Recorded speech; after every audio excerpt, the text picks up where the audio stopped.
Hey, I think I did it right. You did. Welcome, We're good. welcome to X and One. I believe this is this episode 4? Episode Top left. 4. All right, episode 4. I'm not gonna keep track of it. 10th edition is on the way. Lions out. We don't care anymore. So we decided after we kind of got established that we're going to start a. I don't want to say zero to hero because that kind of really undermines Cliff. But we decided we're going to try to elevates Cliff's play a little bit. I don't know. I think the best way to do this is kind of um, tap into Innes coaching because it is now coaching full time. Our guest, who should need no introduction, we'll go through introductions here shortly. And this is a good plug for what you can expect if you're coaching or receiving coaching. But then also like my growth as a player, things I wish I had learned, spots where like I had plateaued, and then like what helped me push through those plateau points.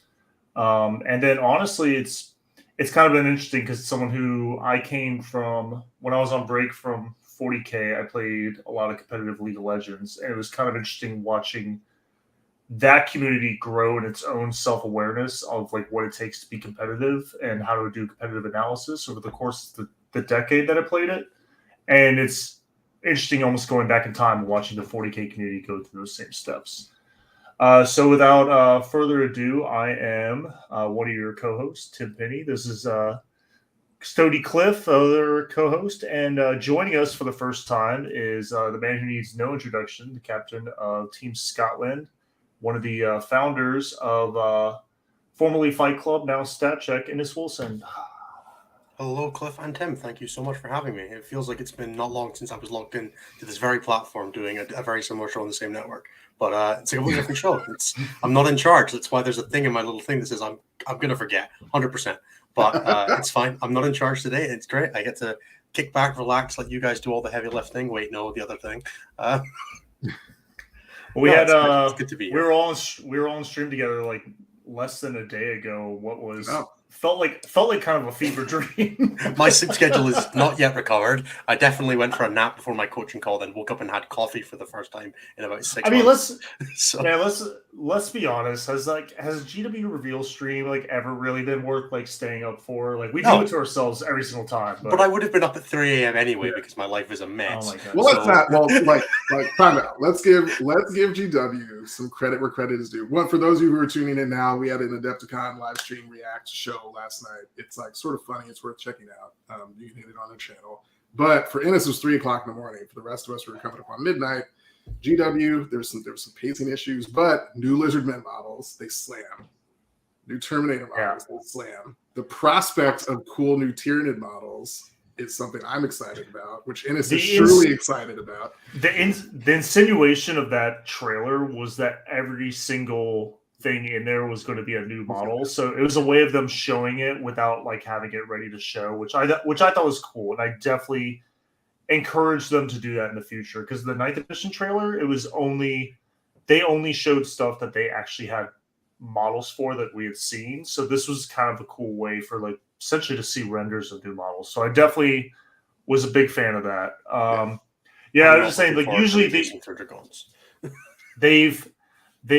something I've noticed with GW live stream reveals. It started happening about like maybe like 3 years ago is when they started kind of going this trend, and like it's the same reason why like I don't know. I think like the same thing direction they've gone with White Dwarf, where it's more like an advertisement.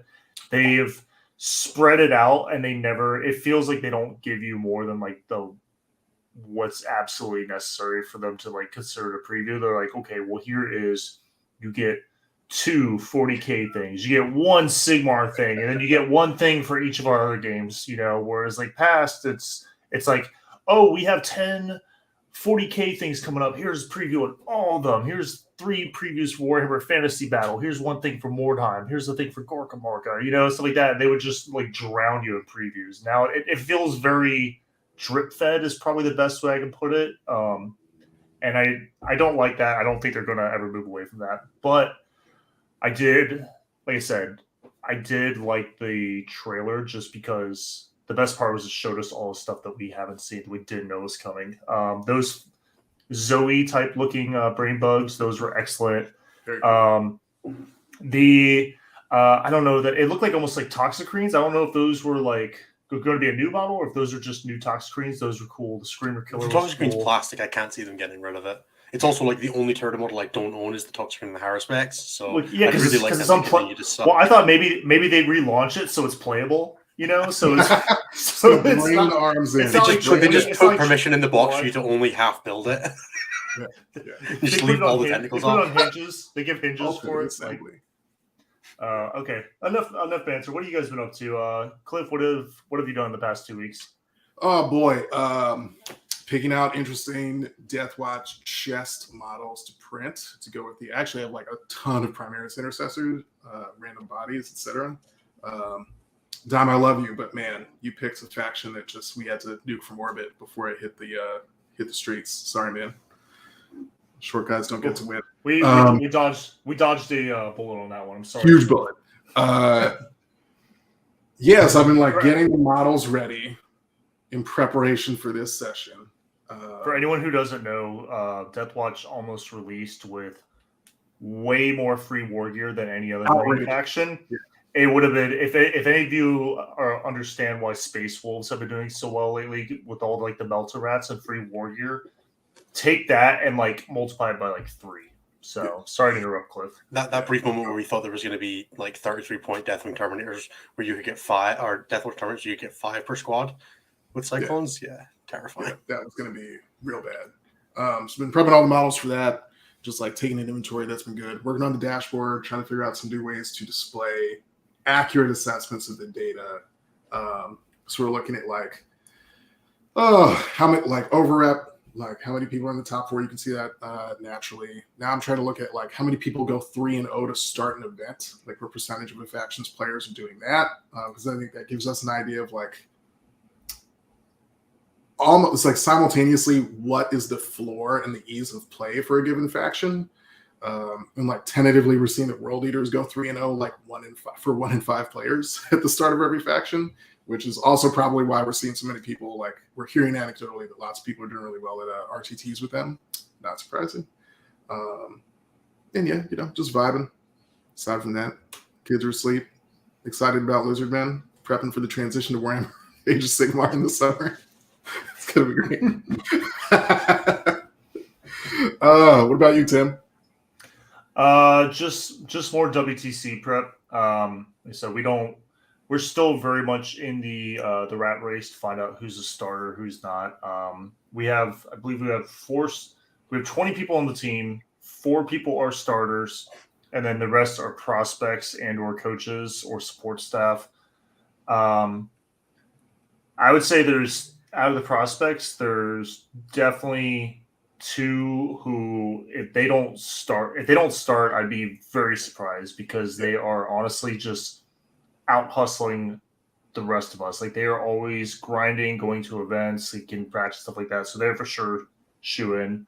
But I've just been doing what I can to kind of keep up. Luckily, it's nice. There are a couple other guys who are dads, with kids and stuff like that on the team. So I don't feel like that meme with Steve Buscemi where he's how you do, fellow kids, so there's definitely some kindred souls there. It has been interesting. Before, I was kind of even with the kid, I was a 1 to 2 game a week gamer, and now I'm kind of 3 to 4 games a week. I mean, most of those are on TTS. Mm-hmm. But the forced gameplay with very specific curated lists into sometimes very stiff competition has been huge. So it's gotten to the point where I've had to actually kind of pull back from my local scene a little bit, just because. One, just not as much time. It's a lot harder to get a day off to go and take care of the childcare and everything like that. And then 2, I might just play someone who has no idea what they're getting into, because it feels like I'm starting to slowly climb up to that next level of competitiveness. And then when I run 18 fiends and 90 demonettes into them, it's a pink average. So speaking of, I actually went up to. I went to an RTT because I was trying to build some reps to that list. And so I went up to the RTT that our sister meta up north in Palm Beach, about an hour north of us, or hour north of me in Fort Lauderdale. They were having. That was pretty fun. I was about 25 people. A good mix of like World Eaters Guard, Tyranids, Space Marines, just everything. And I carpooled up with one of my Miami Dice teammates, Ben. He took Black Legion. He was I liked his list a lot. He was running Abaddon, plus an unmarked Master Possession to use as a delivery system for a phase cap Bloodthirster. Because and then so he would basically like on his go turn he would shove 2 phase capped guys in your face at the same time. And then he's been messing around with that list for a while, and he said it needed something extra. And then I haven't played him in a couple weeks, so I don't know what he's been doing with it lately. But he has he added a Dreadclaw. He's got something scary in the Dreadclaw. I don't know what it is. I'm sure I can look up the list at some point. But he said that was like the missing thing. The thing he was missing, because now it's like on a go turn. He has Abaddon. He has the Bloodthirster, and then the whatever nonsense is in the Dreadclaw comes down, and that's kind of like the 3 pieces that he generally pressures the board with. And he's been unfortunately he didn't have a lot of reps into GSC, and so he kind of got GSC'd. I think he lost that first game by like 5 or 10 points. And then we talked about over lunch. I actually quoted some of the things that Innes said in that clip. The easiest thing you could tell someone, just like real short, is just the thing where you put the back of your models against the wall, so it's harder for them to get crossfire on you. And he's like, I'll make sure I do that for next time. Then he played Votan, played something else, and he finished out pretty strong. I think he got like 5th or 6th place. I was just hoping I dodged the guy running 40, 45 Deathwing Terminators, because best case scenario, I think I go first. I think I pin those first Terminators with some combat jank and coherency jank, and then just put everything behind it and just try to hold them on OPSEC and secondaries. But that's a real shaky plan into that list. And it requires me to go first. So I was just hoping I dodged him. And I did. I ended up playing Death Guard plus the Forge World Verbal Demon Prince to give Rerolls. It was rerolls. It was cute. It did absolutely nothing in my list, but it was cute. And then I think he killed like 6 demonettes from the same squad because I kept regenning them. And he was like, this just isn't getting done. I'm like, no, it's not. Game 2, I played Blood Angels. Game 3, I played Pure Corn Demons with Bellacore and 3 War Dogs. Yeah, and it was pretty good. Unfortunately, I don't think anyone was ready for the Slanesh Rush list. It was like literally a third of my army started in reserves. I picked the Demon Action. I picked Reality Rebels, and then I would just pick whatever kill secondary they gave up more than like 5 points on. Like I wasn't even like looking that hard. I'm like, cool, you have 2 characters. I'm taking Assassinate. Like it was like that. I was like, you know, not a wonderful gamer, Tim. No, I don't like to think.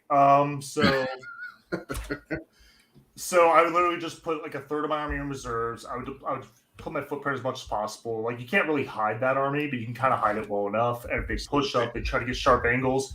You're like, cool. Now you're 12 inches away from my entire army. Pop some Warp Storm, -1 to hit.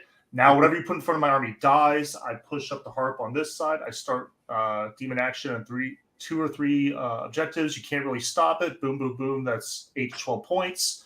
Harp Girl deposits 30 demonettes, 6 fiends on this flank, some other fiends run up.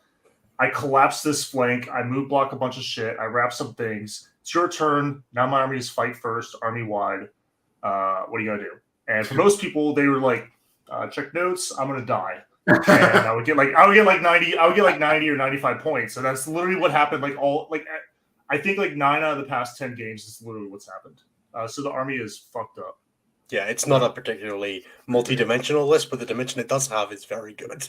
Yeah, the dimension it has is warp speed straightforward. It's pretty fun. Turn 2, you're charging with like 10 to 12 units at the same time, right? It's just like a strike first fest. You're like, cool, I guess I literally get slammed. And it's doing the same thing like the Orc Wallace does, where it's just you have not enough activations. Yeah, exactly. I mean, I have there's a very common theme like with most armies I play where they're all like high rush, high pressure type armies, you know. Sometimes they have shooting, sometimes they don't. But usually I just add shooting as like a way to deal with phase caps or a way to break tank units that are going to have thunderous interruptions like the Warden bricks or like Terminator bricks, stuff like that. But if you don't have good shooting, then you just need to find other ways to deal with those problems. And you just move so fast, you score hard, and you have fight first. It's actually not that bad. And then I played my second round of Vibe Check League yesterday, and I actually played Rob Williams from our server, and he was playing Black Legion with 2 units of Havocs, Abaddon, Terminator Brick with the -1 to wound, Dark Apostle, Master Possession, everything. We were playing Scouring, which was great for me, although he had, his CSM's a combat army, so it wasn't terrible for him either. And he had a unit of 2 units of Chain Cannon Havocs and a unit of Las Cannon Havocs. So I was kind of like, well, I took Assassinate. I didn't really want to go for Thin the Ranks or No Prisoners, although in retrospect, maybe I should have. But I was like, maybe I'll grab some support characters, I'll just bully him on primary. I went first. I moved up. I started the Scouring Tertiary and then 2 of the Demon actions on the objectives.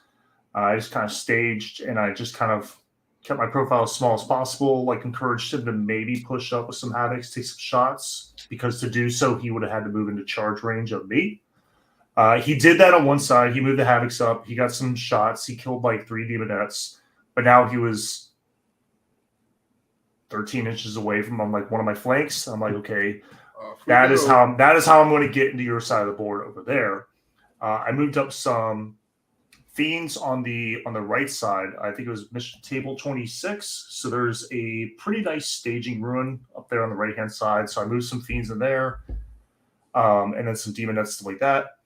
He kind of moved the Terminators up, but he didn't really have enough movement to like get like angles. So he erased like a Demonette unit with full hit and wound rerolls.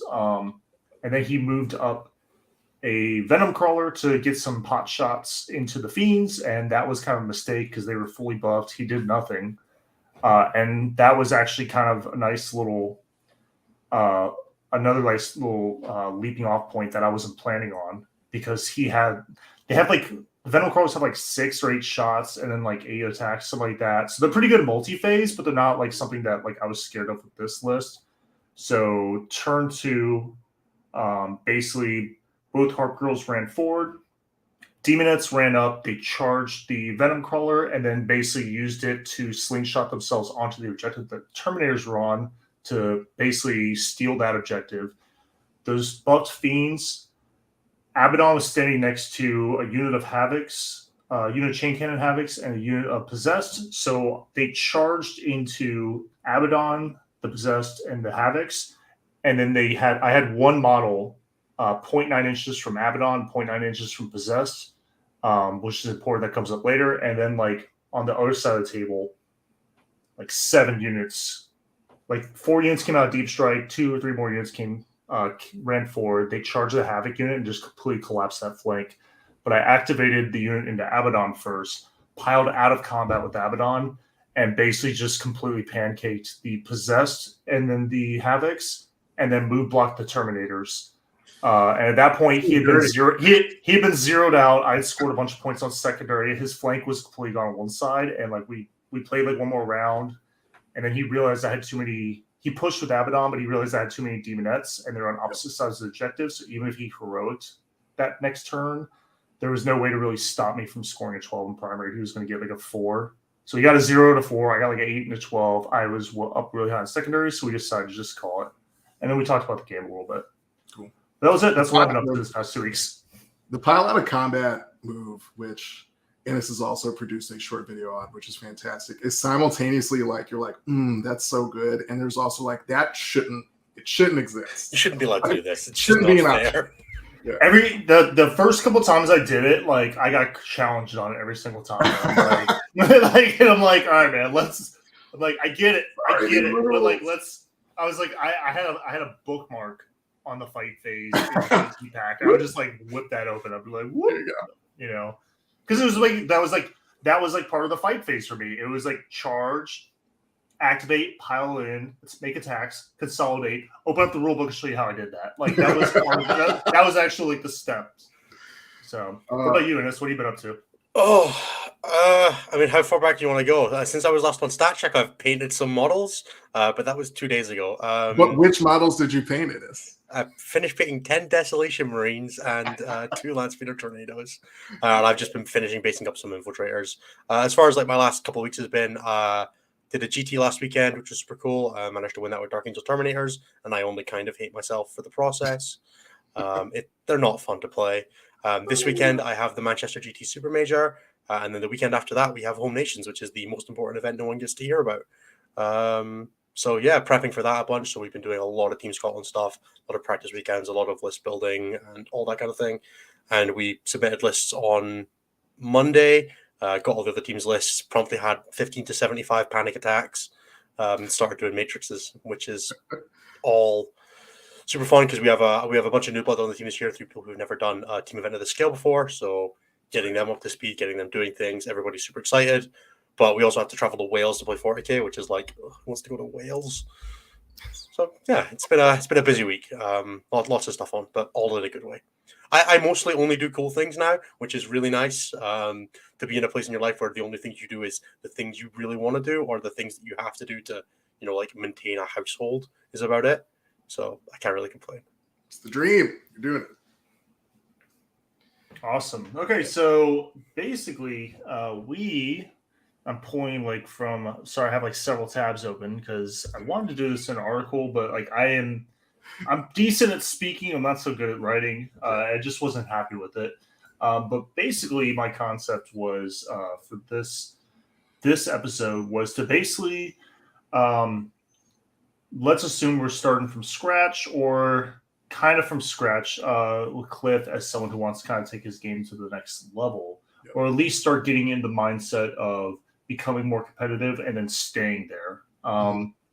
Which a lot of times we'll push and we'll practice like when we're getting ready for an event, but also just like working out, the best way to be in shape is to never get out of shape in the first place.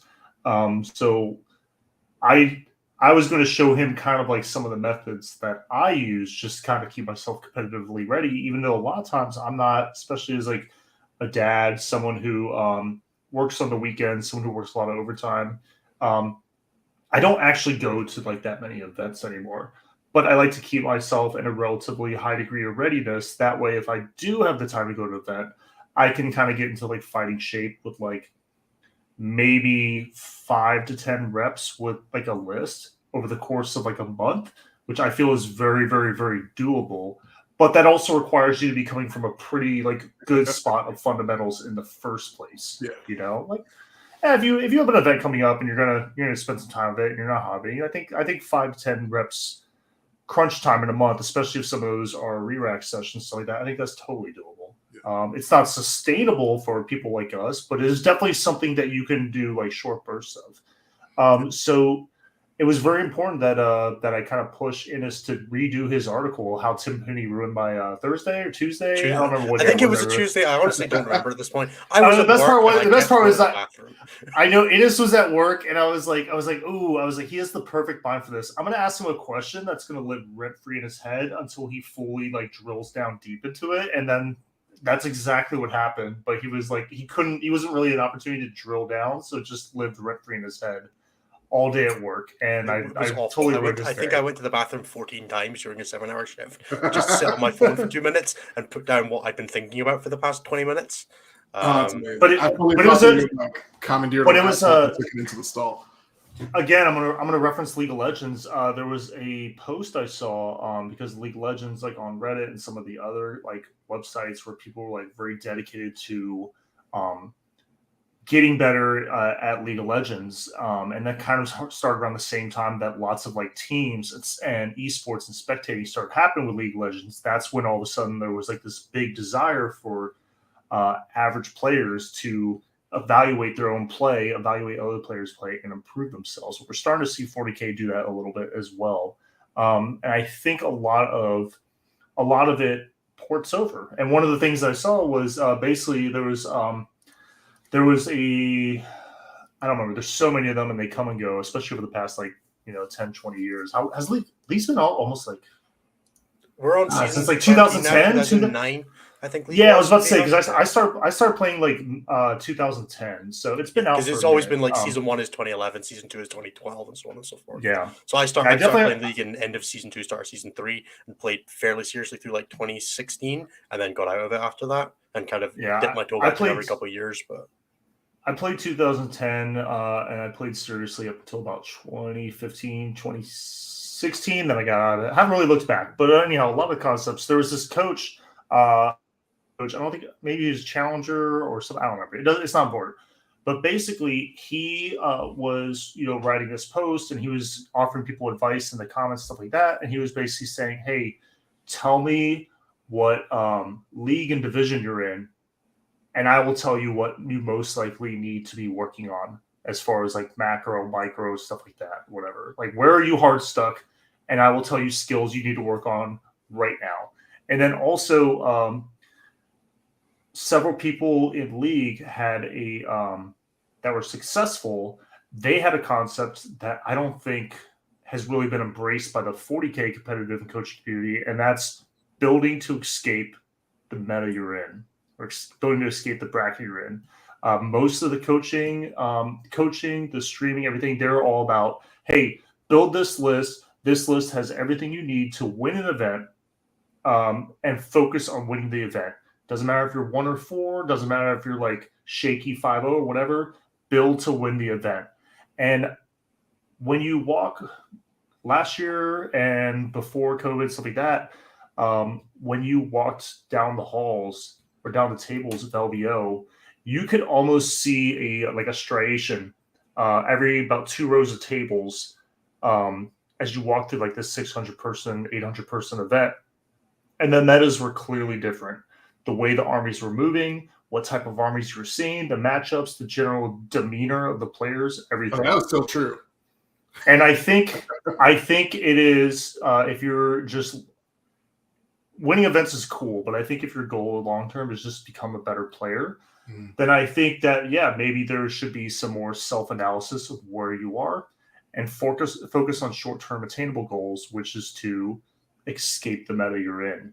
If you're a 2-3 gamer, if you're a 3-2 gamer, focus on going to 3-2, focus on going to 4-1. If you're a 4-1 gamer, shaky 4-1 gamer, focus on getting to 4-1 consistently, and stuff like that. And just focus on getting to that next bracket. That's actually why I had the idea, this was I think like 2 or 3 years ago, to ask Innes this question, because I felt the concept was there. I felt the concept had some validity, but I needed someone with more experience and was better with words to basically actually put it down pen to paper.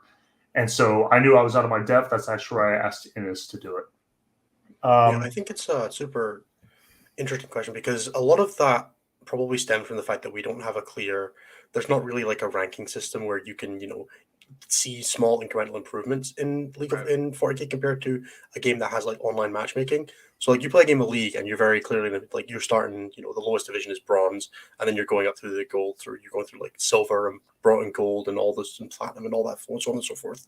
And you can very clearly track your progress in that system, where if you're winning slightly more than you're losing, you're eventually going to hit silver, and then you're eventually going to hit gold. And you can very clearly measure that.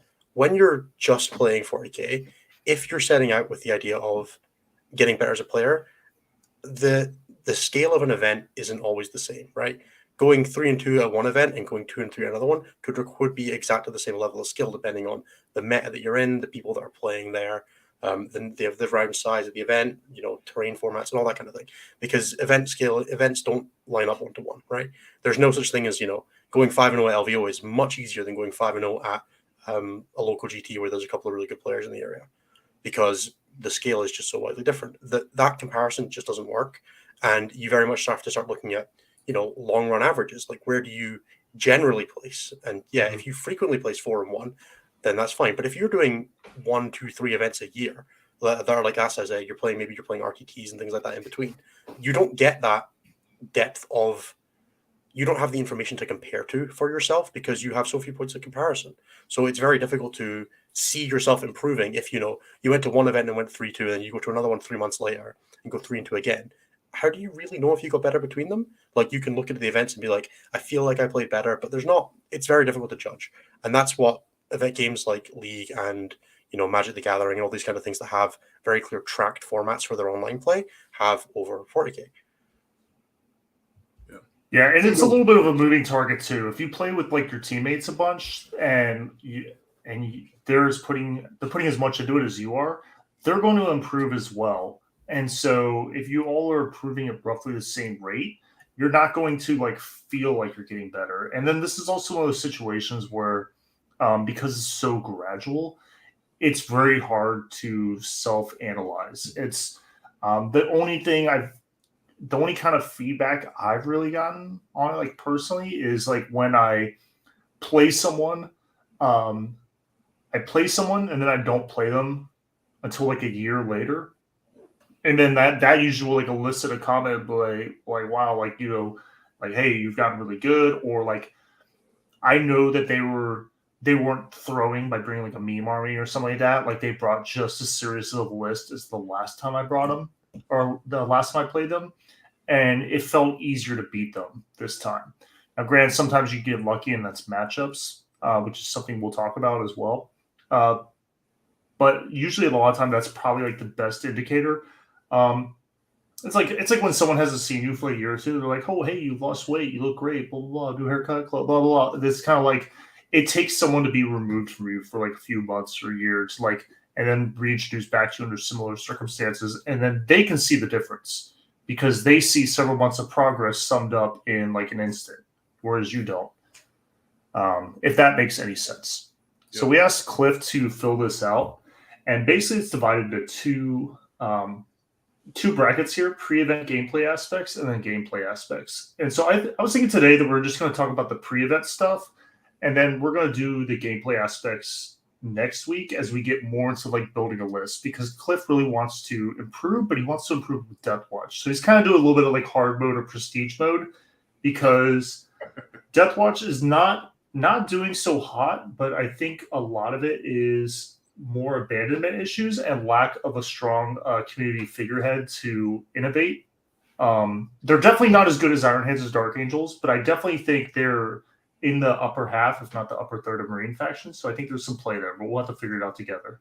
Yep. But pre-event stuff is totally within the scope of this episode. We can work on it. So there's 4 things. For list building, Cliff indicated that he needs to improve with playing a list he's skilled with or playing a meta list with a reasonable understanding.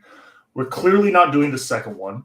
So we're gonna have to we're gonna have to be a trendsetter, or we're gonna have to figure out a list that you can play and you can get skilled with. So the context here, I should probably talk a little bit about like what 40k I actually do play. Playing a semi-monthly RTT. It's relatively small. It's relatively small but growing community in my friendly local game store here in Philly. And I, broadly speaking, am like a meme lister, right? Like I'll bring Tyranids because I love them, they're painted well, but I'm running Behemoth Tyranids instead of Leviathan when it was like super hot. But I'll still win that RTT, which is like cool because like it's an RTT environment, not necessarily like a highly skilled local environment where folks are like going 4-1-5-0 GTs. I think that's likely to change over the next couple of years.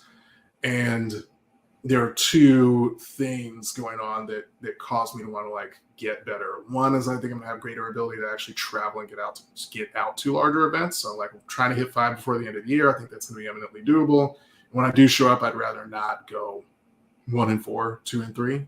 I'd rather go X and 1, which would be awesome. And that means 1, not throwing in the list building phase, which is what I typically do. I'm like, I'm gonna run 3 monoliths. This is gonna be gas. Like, let's go.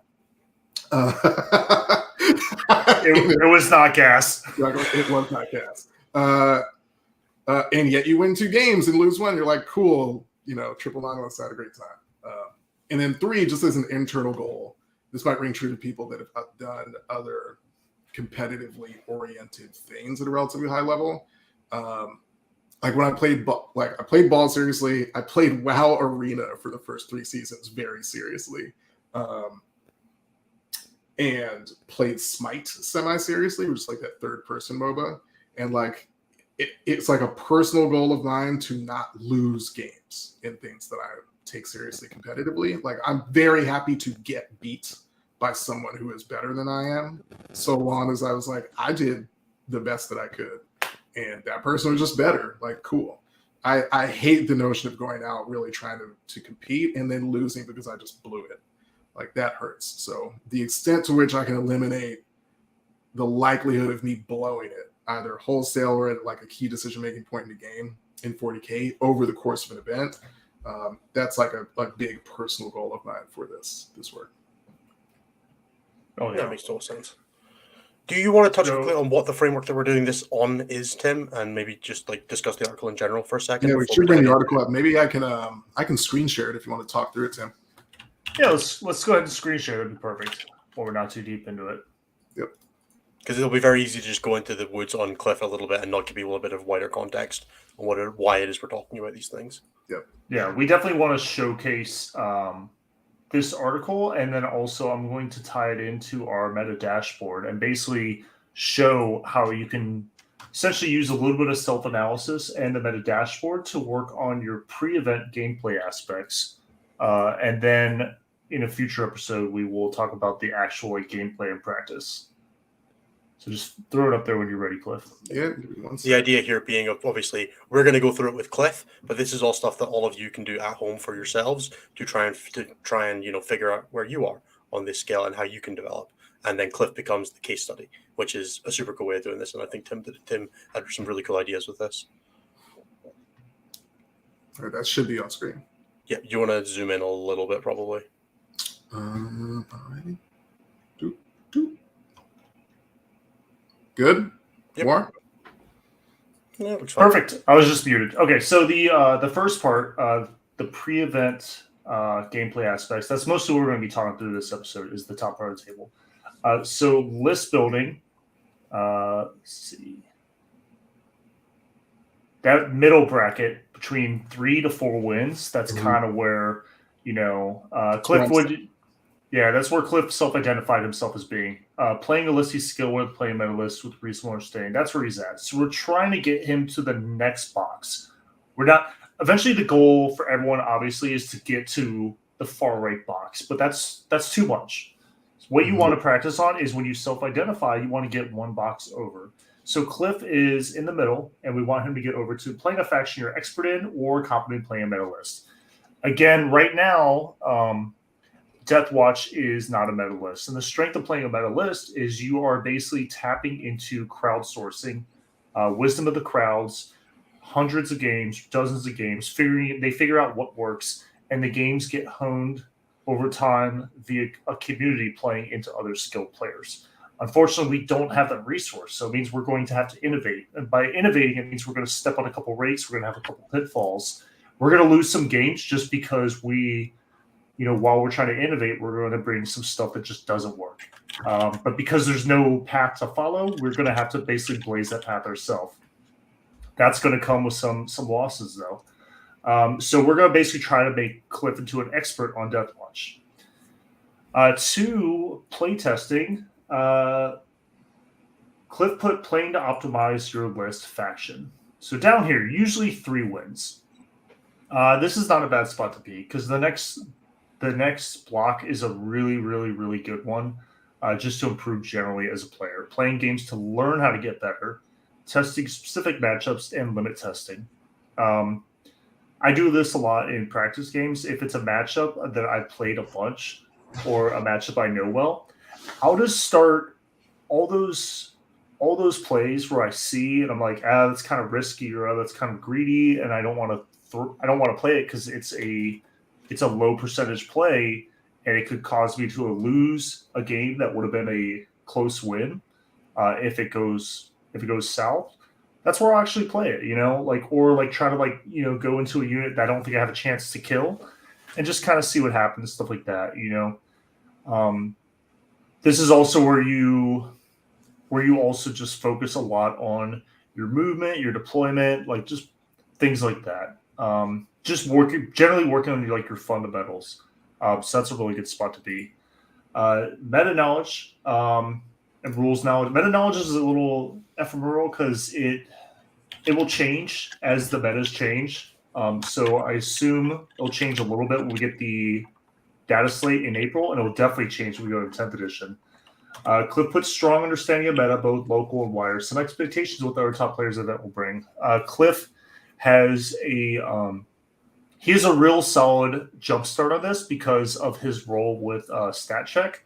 So he knows in general, like kind of like what the high level of the game is happening.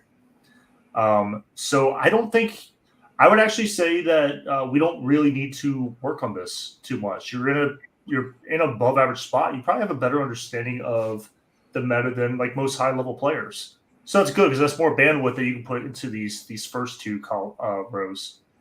And then scroll down to the fourth column. Will do. Rules knowledge. Good rules, understanding of the game, good understanding of your own army, good understanding of other armies, but you may have gaps with certain armies. So this is basically, I always joke around, like when you're playing an army that you haven't played, or you're playing an opponent you haven't played before, the question that you're always kind of beating around the bush, you're like, oh, do you Herc intervene? Do you do any out-of-phase movement? Do you auspice scan, blah, blah, blah? Basically, the quiet part that you aren't saying out loud is like, hey, how are you going to fuck me? Is generally what it is. If you ever see Wolf of Wall Street where he's having that conversation with the Swiss banker, it's very like they're both smiling, they're acting friendly, but it's kind of like, hey, how are you gonna fuck me? You know, like it's very much that kind of combo. Deathwatch is a little bit more demanding than other Space Marine armies because it will really reward you for knowing what the other Space Marine chapters do and knowing like how to call their chapter tactics or so on and so forth. And then it'll also help. It rewards you if you know what data sheets are really strong. I mean, most of the time it's obvious because Deathwatch can pick certain data sheets and get like bonus rerolls and stuff like that against it. And generally it's obvious. Like if you play into an opponent and he brings like, it's Harlequins and you're like, okay, well, I'm just going to reroll against like troops. Easy, done, something like that. Other ones, it's a little bit more nuanced, knowing like what's more important. Like, hey, there may be some data sheets where they're spamming other data sheets and they only have 2 of this one data sheet, but you really need the rerolls to happen versus these 2. Like maybe you pick it against that. So knowing what your army does, knowing what other Space Marines do, and knowing what other armies do is going to be really important for Deathwatch. And that is going to cause your growth to be a little bit slower because as you're trying to improve your fundamentals, you're also allocating some bandwidth into knowing what other Space Marine chapters you aren't even playing do, and then knowing what other factions do. Yep. So, Innes, do you want to weigh in on any of that? Yeah, let's just run generally from the top then. Again, so... Scroll back up. Yep. So, starting from the very beginning, Cliff, where would you generally, across that top bar, where do you put yourself? In the list building? No, just across the very top. Across what win. So this is sort of where I was like, it's like doesn't really work if RTTs within usually. I usually win RTTs. So I'd say usually 3 wins is really the spot there. Yeah. So broadly following down that, it looked like you were mostly within that band or one higher than it. You have a little bit better on the meta understanding, and then the rest of it, you're kind of about where you are. So what that indicates is that you're where you kind of belong as far as these aspects go. Like, how did you do at LVO? It was 3, 2, and 1, right? Like 2, because I tied a game. Although in retrospect, I think in retrospect, should have won that game. Yes. Anyway, so 2, 2, and 1. No. Yeah, 2, 2, and 1 because I dropped. Cool. So it's kind of like the about usually 3 wins. Like 2 wins and a draw is around about 3 wins. It's fairly. All right. So it broadly seems like pushing up your aspects on this is going to be super important. So list building is the first one we look at here, and you're in the you're playing a list you're skilled with, but it's not a super meta list, and you're not an expert with it. Is really where you're at now. So the natural development for that is become an expert in your list, right? Which means the first thing you need to do is settle on the list. Fairly self-explanatory. Find a list you like, develop it, get to a point where you're happy with it, and then really drill down into making sure that you have the play patterns of it on lock, right? The way you become an expert in anything is by almost falling into like an autopilot function with it, where you stop thinking about what you have to do to make your list function and start thinking about how you win the game with your list, right? You don't have to think about where do I need my auras this turn, because you know what units need to have the auras, you know what needs to be on objectives and what needs to be pressuring, what's in reserve, right? And then you get past that and you get into the, okay, now that I know what my stuff does, how do I use it to win the game? So dealing with all of that in the list building stage is like, when we say list building, it's really list competency, right? Right. I'm going to be purposefully obtuse a bit, and then in some ways, like genuinely obtuse. When you're considering the list, granted, it's like a mishmash of all of these competing priorities all happening simultaneously, but like first stop, generally speaking, you're building a list is your first stop.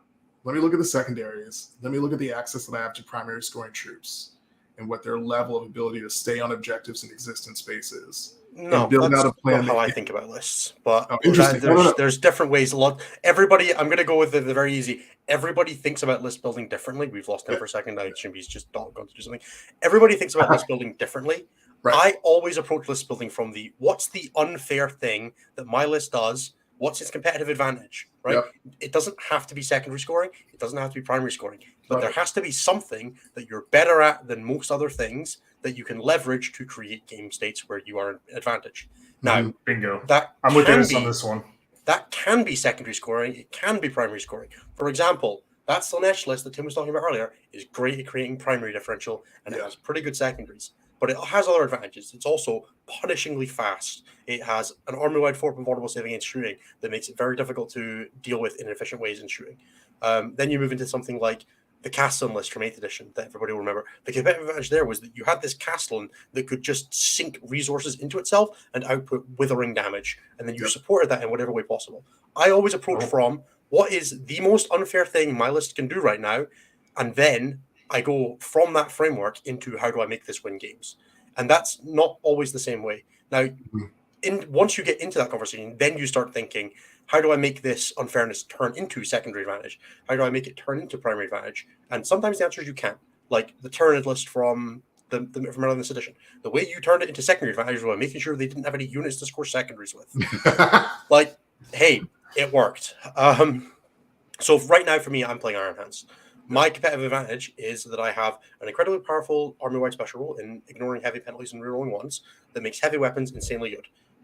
Then I have the Volkite Contemptor. And those two are the competitive advantage. Those are the two things that I'm focusing on when I'm saying I have incredibly good Devastator Doctrine and I have this guy that you can't interact with. Yep. How do I then make that win games? Okay, well, what are good scoring options? Codex Warfare. Cool, that slots in greatly. Now, okay, that's one secondary. One secondary doesn't win a game.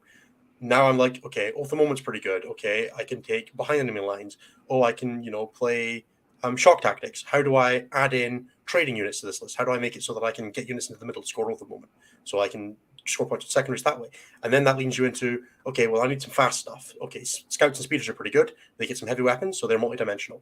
But also Vanguard Veterans. Vanguard Veterans are great at trading pieces. I don't have any melee in this list right now. Then you go into the step of how do I make Vanguard Veterans better? Well, I run some melee chapter tactics, which seems counterintuitive with the rest of it. But then you realize that you have so many other advantages that you can afford to spend some of your list equity on making your combat better because you're so good at shooting anyway. And then that snowballs into what becomes then a functional list. Yep. But that all starts with the advantage of what is Iron Hands actually good at, and then how do I make that win games? You can approach it from the other side, but what you're actually saying there is, how do I look at the secondaries and identify secondaries that are broken and then build lists around those, which is the same thing, but it's only one way of starting a list design. Mm-hmm. You're saying that secondaries, how do I pick the secondary that's the easiest to score? So for example, if you were starting from the beginning and you were like, I want to play behind enemy lines because the secondary is broken. Yeah. Well, then you probably start working backwards from, well, what scores behind enemy lines the best? Harlequins? Right. Chinsical? And then, but that's a very different question, right? Because that question starts with what secondary is the best, and that's a really difficult way to play the game, and I don't recommend starting like that. Yeah, if your game plan is to basically not like as soon as you start list building, and then correct me if I'm wrong with this, but as soon as you lead like your list building question with like, oh, what secondaries are I'm good at, that tells me that your game plan in a given list is you're going to basically try to like score an 8 on primary. And you're going to try to do your secondaries, and you're going to react to like what's happening in the game or mid board, but you're not going to actively disrupt what your opponent is trying to do, unless they like give you something on your side of the board. And generally, especially in 9th edition, especially I would say ever since especially Knockman, it's the game has really rewarded people that disrupt their opponent. Very, very, very much so, especially those 5 objective missions. Yep. So somewhere around, and then this was my last plateau, like because I used to play very much like that, and it was good up until a point because I would basically just create an impenetrable kind of board state and very closed board state. Closed board state is basically where you're not really overextending, you're not really being interactive, and it's very much like here's my impenetrable castle, blah blah blah blah, and then if my opponent made a mistake, I would then kind of jump out and try to shut the game down right then and there. But I was very much kind of plateauing at like 4-1 because obviously you would get to like those 1 or 2 people that either would just not make a mistake or they would out passively score you, or they would disrupt you while at the same time doing what they had to do. It's like a lot of martial arts, they talk about like attacking and defending simultaneously. That's generally what you need to be doing. You can't just let your opponent like missile something into you and then you deal with it and then you reset and they missile something else into you and you deal with it and reset. You need to, and you'll see this like higher level games, both players are throwing like 1 to 2 disruptive offensive pieces forward while at the same time dealing with whatever their opponent put into them. And then that's kind of like the hallmark of a good player is when they are simultaneously reacting to whatever came over to their side while pushing disruptive tendrils and pieces into their side. And that's why you kind of see people like Anthony or stuff like that, where they have this chaotic board state where you have like several activations kind of going along like No Man's Land or stuff like that. And at that point, it gets very much, you can really start to see the skill come out when people are doing like sequencing better than the other guy, or they're activating in a more optimal order than the other guy, or they're able to get like kind of like a 2-for-1, like they multi-charge into 2 units and then move block a 3rd one, and then that kind of snowballs into a better game. But secondaries are pretty low down that list generally. And once you get into the in-game aspects, this starts coming up a lot more. But a lot of how you never lose the easy games is by getting more out of your units than your opponent is, which just means if you're using a unit aggressively, it should also be scoring you points. Or if you're using it to kill something, it should also be move blocking or screening, or you're just trying to make sure that your unit is doing 2 things. Or if it's going to shoot something, you should charge after, right? Yeah. These are all the kinds of things that you're trying to just get, 2 activations instead of 1, or 2 things instead of 1 out of your units. And that just, when you play a proper game like that, it just feels like you have more stuff than your opponent. Yeah. But that's all gameplay stuff. It comes into list building when you're trying to make sure that you have units that have options, but that's less important at this stage of things. You're really, for list building, you're talking about finding a competitive advantage over the rest of the wider meta, and obviously all of these things are super linked together. Right? Yeah. None of this list exists. None of these topics exist in isolation. Becoming an expert in the faction is going to come through playtesting and meta knowledge, for example. Yeah. But yeah, it's really just about making sure once you get that thing, then you really drill down into making sure you're getting the most out of it, and that's where being an expert in your faction comes in. Yeah. And Cliff will be able to get there because Cliff has a lot of baseline with Deathwatch already. He just really doesn't have that list coalesced right now because Cliff's not been playing Deathwatch, because he's been playing Knights recently, and he knows Deathwatch, but he's been playing Deathwatch not since like Kill Team Strike Force went away, right? Was probably the last time you played seriously. I had a couple games in on Vassal with the AOR. And this is very attainable too, because Cliff, I think, and this is also really the strong part of the community or team, is Cliff has been able to surround himself with a lot of people who constantly talk about the game at the high level. Yeah. And because of that, instead of having to work on these 4 pre-event gameplay aspects, you really only have to work on 2. List building and playtesting. And you're already halfway kind of across the screen as well. So when you're kind of in the almost like the inconsistent 5-win column, I would say, for as far as meta knowledge. Hey, as far as meta knowledge, pre-event aspects, you could be as far, but if you're crap on all the other ones, it doesn't matter. That's the important thing to remember on these ones as well, is that we didn't discuss, is that these are an average, right? All of these will represent players at some stages of their development. However, you will find there are players who are significantly better at some of these things and significantly worse at others, right? So you might be the best player in the world on your list, right? And but you might have absolutely no knowledge of what any other army in the game does. And you could very easily be completely at the far right on list building and at the complete far left on meta knowledge. And that'll average out because all of these aspects, they're not equally weighted, but they're evenly weighted. Yeah. They all impact your event results. And you'll not find anybody quite to that extreme, because to be the best player in the world on your faction, you probably need more than the bare minimum on a lot of these. Mm-hmm. But there will be people who are better than their bracket on some of these things and worse on others. And that leads to inconsistency, because you'll get events where you coast on some of your aspects, and you'll get events where those aspects aren't enough to cover you because you'll play a tough matchup and not have the experience to get through. But you might play an event where you just play the easy ones, and it's fine. Mm-hmm. Speaking of inconsistency and then meta knowledge, this is something else I want to talk about, because when you show up to an event, you and your list are basically a team. And I know some people always like to be like, well, I can make X faction work. And it's kind of like, okay, but why are you doing that? Because again, I'm going to borrow terminology from League of Legends. There's really only 3 types of lists. There's meta lists, there's counter meta lists, and there's off meta lists. And off meta is a very nice way of saying that you're kind of throwing. Now, sometimes off meta lists do well. Usually it's by accident and not by design. Like, you're winning in spite of your list. Yes, you're winning in spite of the list. Counter meta is interesting, and sometimes what I like to play, because it feels, if you're trying to snowflake, a lot of people will try to snowflake and run an off meta list, and then if they get lucky, they'll win in spite of it. But if you're trying to feel big brained, the best way, in my opinion, to do it, if you're really trying to do it, is do a counter meta list where you are getting the advantage of the fact that no one is building for you because you're not a meta list, and your list has either by design or just by circumstance, you have good matchups into some of the meta, some of the meta lists. I would consider right now the Slanesh Rust list to be a counter meta list, because people are building a little bit for demons, but demons are lucky that they have several strong builds.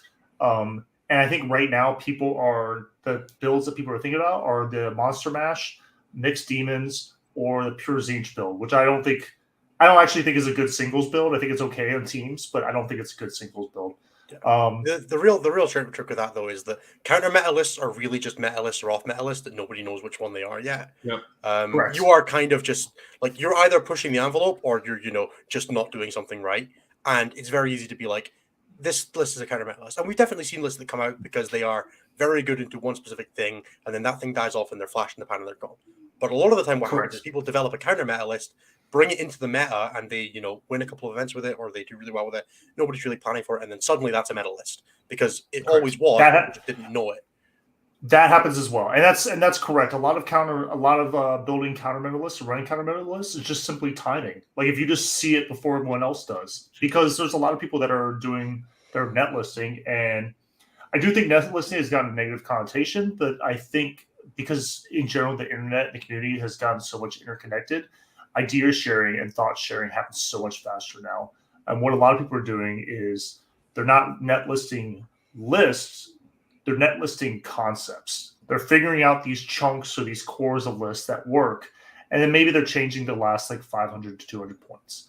Again, like I said, unfortunately, we don't really have that capability. Maybe we can find 1 or 2 people that are doing well with Deathwatch, but for the most part, we're going to have to innovate. And then let me see if I can figure out how to share my screen, because that is actually a pretty good segue. Yeah. And then we'll come back to play testing in a bit. So on my screen here, I already have it pulled up. And You're this need to zoom in a bit. Okay, where'd it go? Dashboard. So I'll zoom in once I get there. Matchup matrix. Unfortunately, I'm tabbed. It forces me to tab out. So let me know when it looks good. How's that look? Yeah, it's better. It's better. Go more. How about that? Yep, perfect. Yeah, maybe one more. Okay. Just in case. Sorry for any podcast listeners. So unfortunately, this is where you would want to be a live stream watcher, because I have basically Yeah, you can hit up metadata dashboard on statcheck.com and then hit the tab that says matchup matrix and then navigate down to the Deathwatch row to see how bad things are for us. As someone who has like 5 to 6 factions that I see on, a lot of times this is what I do when I think about taking a faction to an event. Sometimes like my last GT, I took World Eaters instead of Orcs. I felt Orcs were the better faction at the time, but it was my first outing with World Eaters. I'm a big World Eaters fan. I also wanted to test it and get 5 good testing games, so I opted to take a slightly, in my opinion, what was a slightly worse matchup or a slightly worse list for the meta. Even though World Eaters are strong and I felt they were strong, I did felt like Orcs would give me a better option to win the event.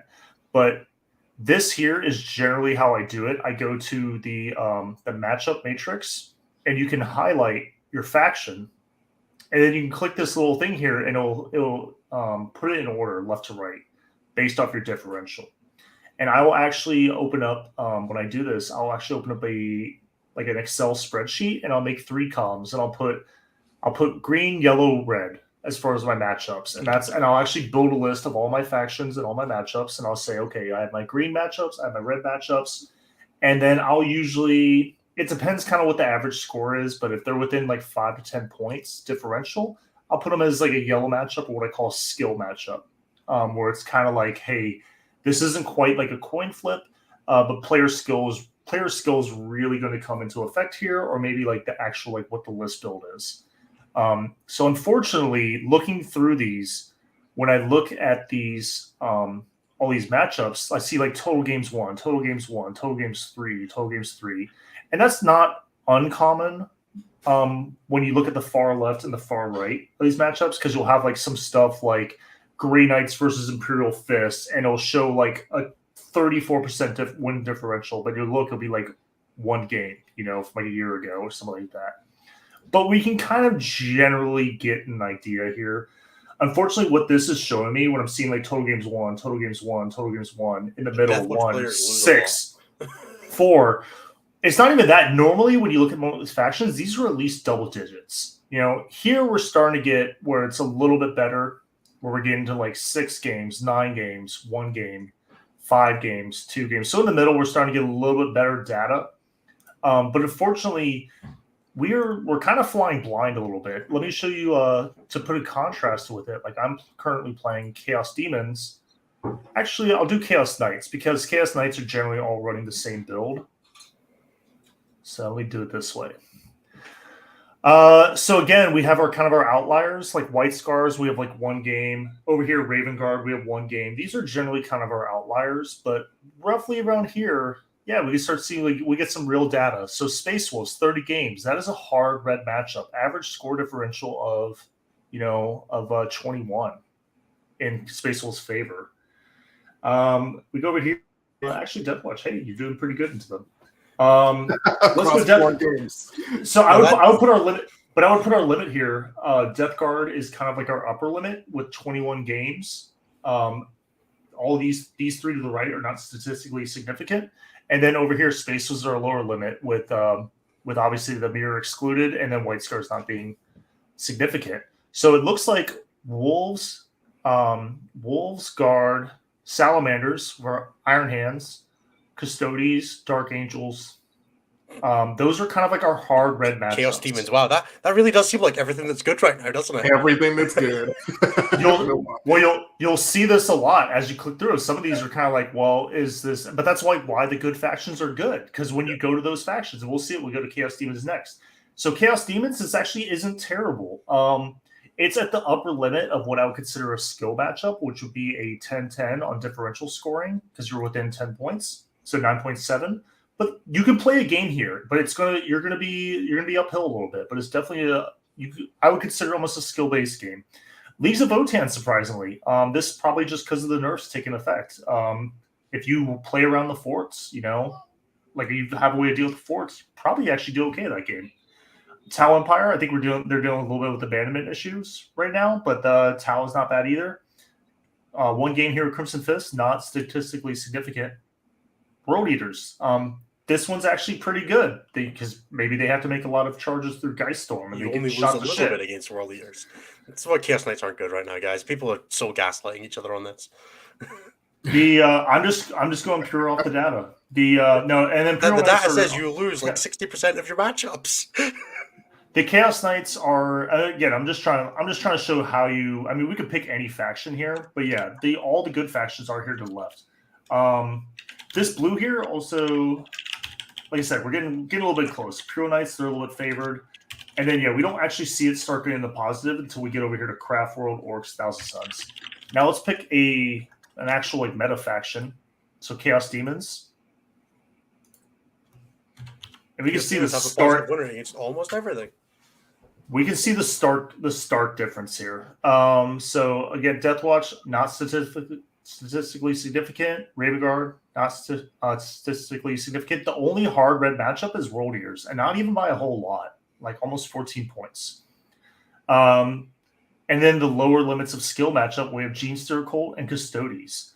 Jakari, surprisingly, I mean, I can see that matchup going well in Jakari's favor if they play well, but you know, you can outscore them pretty well in secondaries. It's important to remember there is a hard limitation with this for demons, and that demons do have so many different builds. Whereas something that like is correct. Hands or something like that, so you have a lot more singularity across what exists as a list, and so demons can be very difficult to gauge this from. So when you're playing this again, we don't know what build they're doing. All right, let's do something. So Cliff stops undermining me, or Innis stops undermining me every 5 minutes. Let's go to Iron Hands because we know what they're like. So yeah, great. We're just broken. It's fantastic. As you can see here, we have a little bit of pink and we have a whole lot of blue. All right, this is why the top level meta. The Dark Angels line is worse because some Iron Hands players are throwing by playing base Iron Hands. Exactly. Dark Angels, same thing. It's literally all blue. It's crazy. Orcs is a pretty good one because I would say like 95% of the people are playing Goth Rush. So this is actually a pretty good strong army right now. Yep. So yeah, unfortunately, you can definitely identify trends through this stuff. It's just important to remember it in context. This is an indicator of what your faction's good at right now and what you should be building for. So like if you're playing Chaos Demons right now, you should be thinking about why you're bad into those lists and what you could do to mitigate that. That all comes into the list building and the meta knowledge side of things. Correct. You maybe don't have to focus as much on the matchups you're good at. Like if we look at Orcs here, like you're already pretty good into Sisters and Grey Knights and Thousands to think of some good meta armies like Genestealer Cults. You probably don't need to accommodate much for Genestealer Cults in your list building process, but you probably should be thinking about about Dark Angel because you're on average losing to them. That's where you start using this information to really help your list writing. Yep, and this is what I do. Like I said, if I have several armies that are kind of close to each other, I will it helps you get knowledge that you already know subconsciously and gets it out in front of you and bring it to your consciousness. And this is just kind of like just one of several things that I do where I will actually make an Excel spreadsheet with like the 5 or 6 factions I'm considering bringing to an event. And I'll put out the hard red matchups, the hard green matchups, and then like the matchups that are within like 10 points and they're yellow.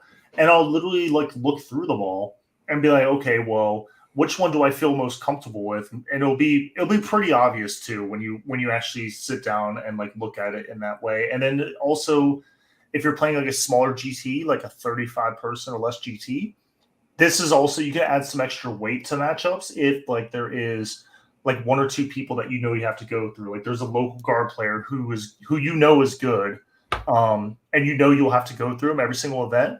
Then maybe if you want to maybe go into whatever faction has the best matchup into that versus whatever one has the best matchups overall. Or if you have a hard red matchup, but no one is really bringing them, or the people that are bringing them, you're better than them, or they're going to bring like a suboptimal list, then maybe you can kind of like assign less weight to that matchup. So hopefully, Cliff, we'll get you on here to start bumping up these numbers. Yeah. Right. Should we jump back to the matrix and talk through some more of how we're looking at getting Cliff better at these things? Yeah. Sure. Because the next one was playtesting, I believe. Yeah. So, Cliff, why don't you start us with, once you've got that up, what you understand playtesting to mean? So, give me 1 sec.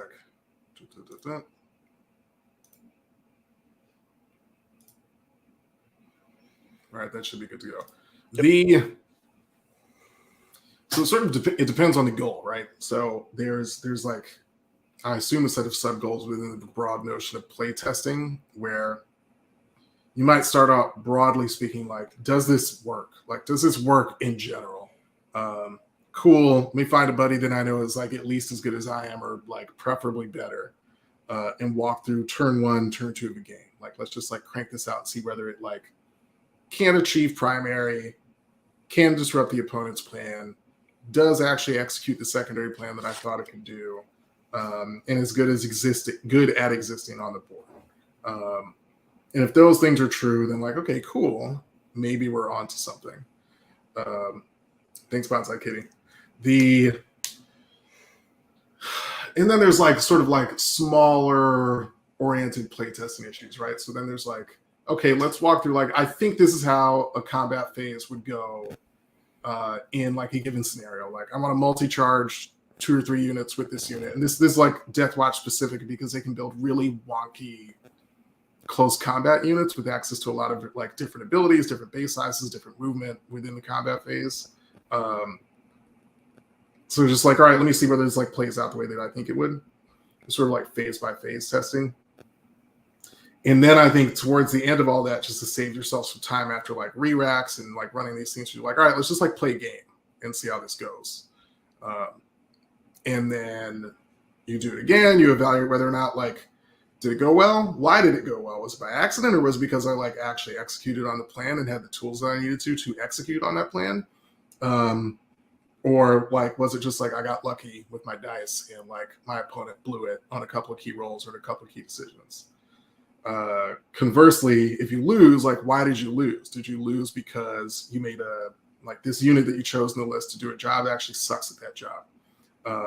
Did you lose because you thought that a given primary plan and like your unit's ability to exist there actually, like, that's not going to work, it's too lethal, you totally misjudged how durable it was? And there's just like sort of above board stuff, like, is this in fact, did I build a list that's actually just too much for me to keep track of realistically, and I need to bring it down so that I'm able to actually execute with expert decision making on all of the options that I have available to me, and then like sort of work your stamina up to a point where hopefully you can make lots of decisions in real time over the course of the whole game in like, you know, a 3 to 5 game event. That part is so huge. Anyone that's seen like any list I've run, it's very rarely are they complicated, you know. Yeah. I'm with Anthony on this one, where I think just a little bit of aggressiveness and leaning into like disruption, which is usually just speed. I like speed, I like power, and I like redundancy. Because those let me disrupt my opponent. It lets me apply pressure before they're ready to receive that pressure. Because if you go into them a full turn earlier than they are expecting, and then you don't really let up, often they're usually out of position. If they made any kind of mistake in deployment where their units are out of position to support, and you're actively collapsing a flank and suppressing their primary, they're not really in a position to respond to that, let alone disrupt what's on your side of the board. And then if you bring redundancy, that helps you get back into the game if you make mistakes.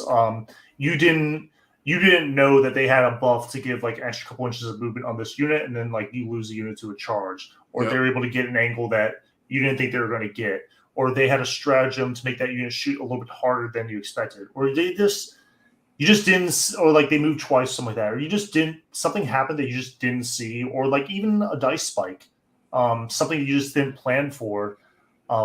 You have the ability to absorb that, you know, kind of like you stagger a little bit, and you just kind of like, okay, I'm not going to tilt. I'm just going to get back into the game, you know, and then keep plugging in. Mm-hmm. If your list has redundancy, then you can absorb a hit or two while you're executing your game plan. And I think that's huge. It's also less mental load, and it's more you can focus on playing your opponent, playing your opponent's army, playing the primary and the secondaries and the board itself. Yeah. And it's to a point you made earlier, I think that like part of the reason the Deathwatch performance has not to date looked as good as it could is because, like, one, folks aren't necessarily doing they're not doing that process that you identified earlier of like, what is the most broken stuff in your book? Do more of that. And I think in large part due to like, there's so many opportunities to get too cute in the Deathwatch book that it's like hard to stay narrowly focused on like, what actually in here slams and how do I do more of that more often?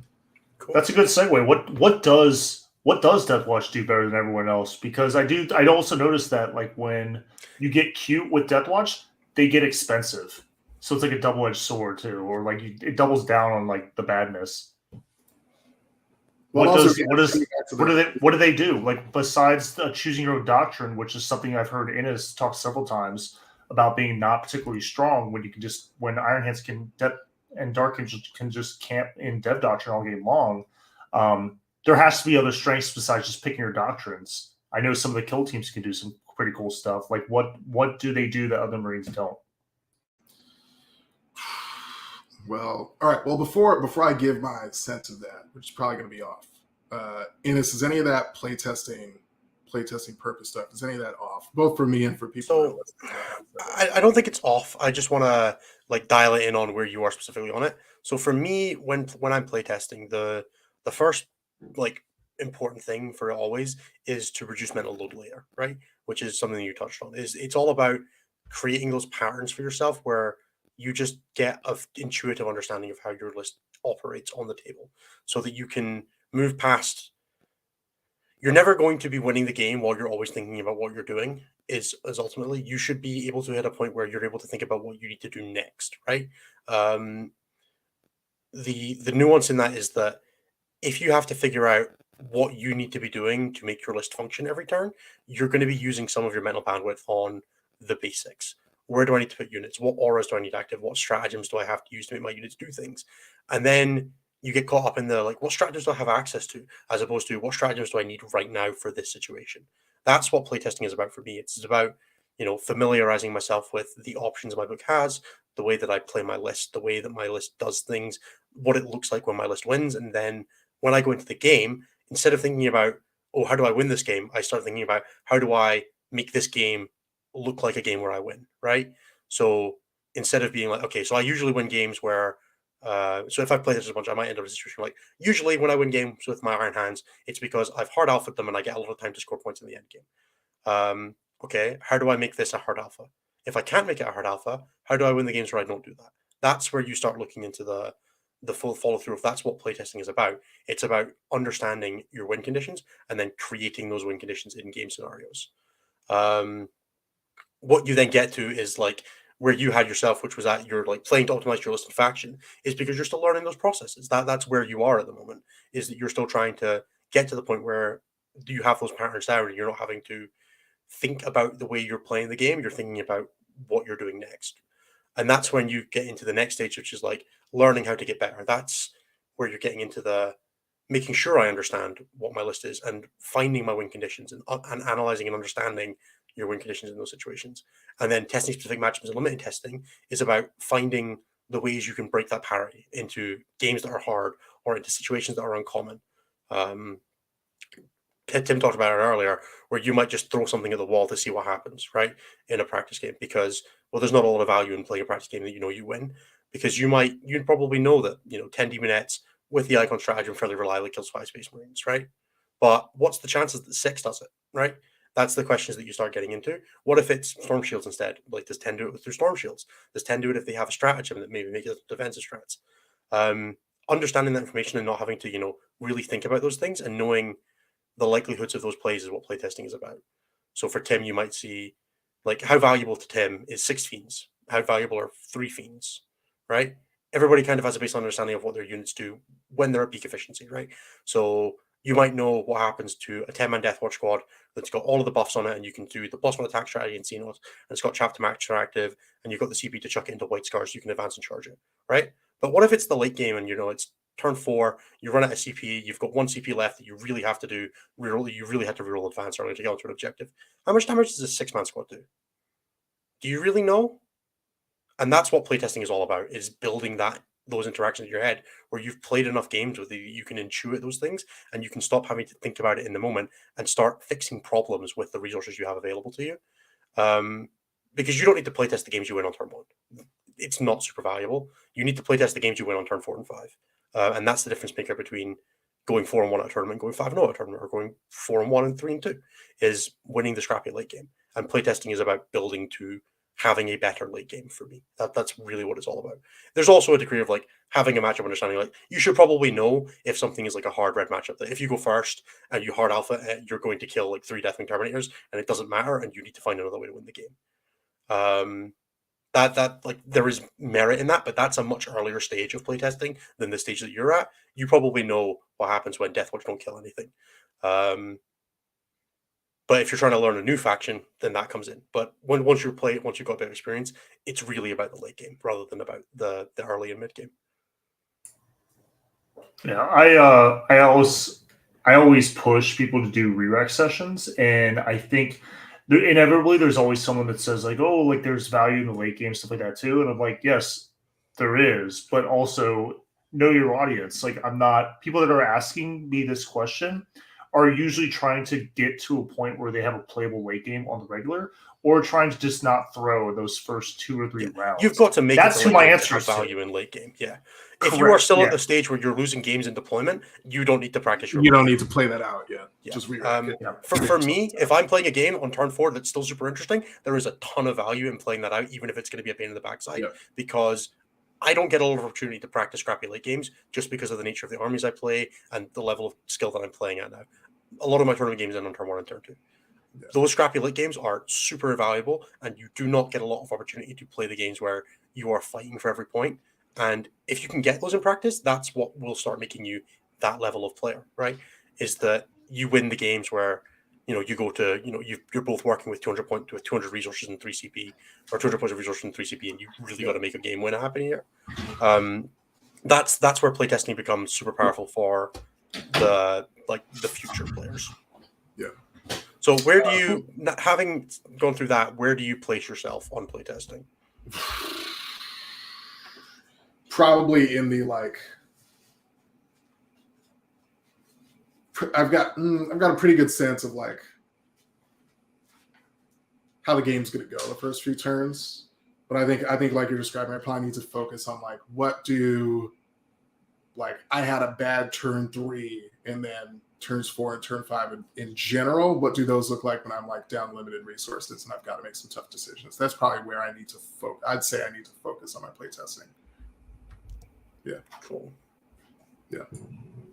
Cool. And awesome. I think it definitely sounds like you're going to be in this kind of middle area. Like you're playing games to learn how to get better, testing specific matchups and limit testing, but also because there's no real like pioneers or anyone we can really draw from, like maybe a couple individuals, but there's no broad concepts that have been tested across dozens, if not hundreds of games that we can point to and be like, well, that for sure works. Let's build a core around that. Mm-hmm. So we're going to have to do a little bit of this section in the middle, playing to optimize your list faction as well. And then we'll go into like list building on the next episode for sure, as we try to like get some games in on TTS and build some lists, everything. Fred Fortman definitely kind of showed up and answered our question about what Deathwatch does well. And we'll definitely draw on that when we start building lists for next episode, stuff like that. Yep. It definitely sounds like your guys are kind of lagging a little bit on secondaries, which immediately tells me we're gonna have to lean into pressure and primary play, which means like lethality, And there are ways. That'll come later. There are ways around that, like intentionally breaking our super doctrine is like an option on the table that would like open up Codex Warfare, so we can just be in heavy all game, or for as long as possible before we make the switch, sort of turn 3, 4, and 5, or more in close combat. And like, you never switch. Switching is fake. Never switch. In general, it's better to lean into. I found in 40K it's better to just double down on a strength rather than try to shore up a weakness. Yeah. You want to be aware of your weaknesses and know what your game plan is going to be in that situation or those matchups. But generally, all the best lists have doubled or tripled down on their strength and just leaned into that. Like Slanesh Rush doesn't deal with high toughness, but like in the guard, I just kill everything that's not T8. That's not a rush. And then if it's something like Deathwing Terminators or Chaos Knights or something like that. I mean, luckily Chaos Knights are mostly T7, so I can actually kill them.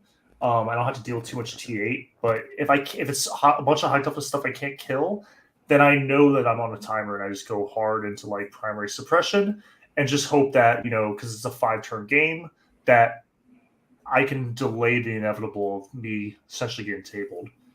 So let's go down to meta knowledge, man. Where do you think you stand on that? So I think, like Annis alluded to this earlier, because I literally make the dashboard, like I know what's good and what's not, and what's good into what else and what isn't. And I spent enough time talking to very good players to know, like, sort of with it. So both, like, what are the interesting matchups within those general faction to faction, like, truths?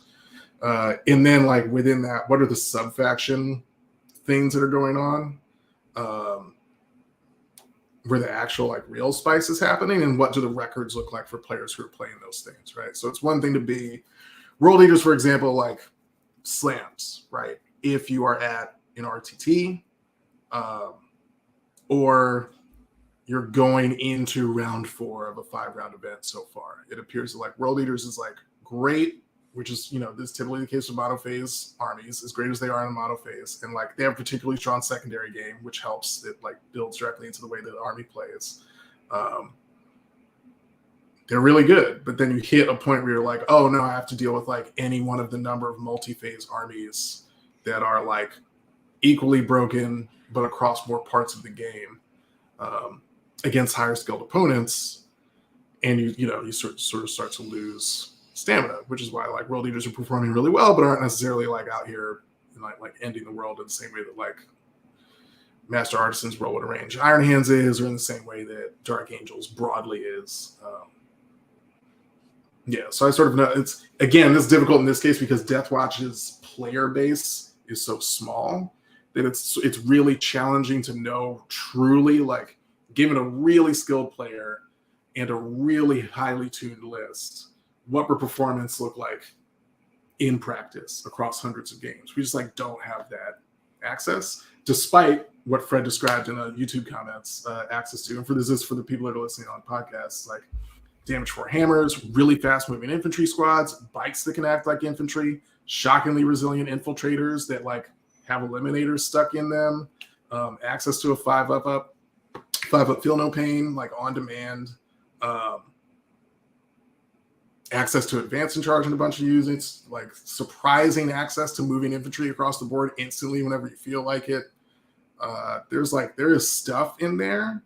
We just haven't, again, because of the inherent cuteness tendencies of the faction, haven't really isolated like what is optimal and how to spam it. So What do you, Tim, let's do this one for you. What do you understand meta knowledge to mean? Because in there I have wider and local meta. What do you like take those to mean? So wider and local meta is, for me, like wider meta would be global or at least national, and then local meta would be essentially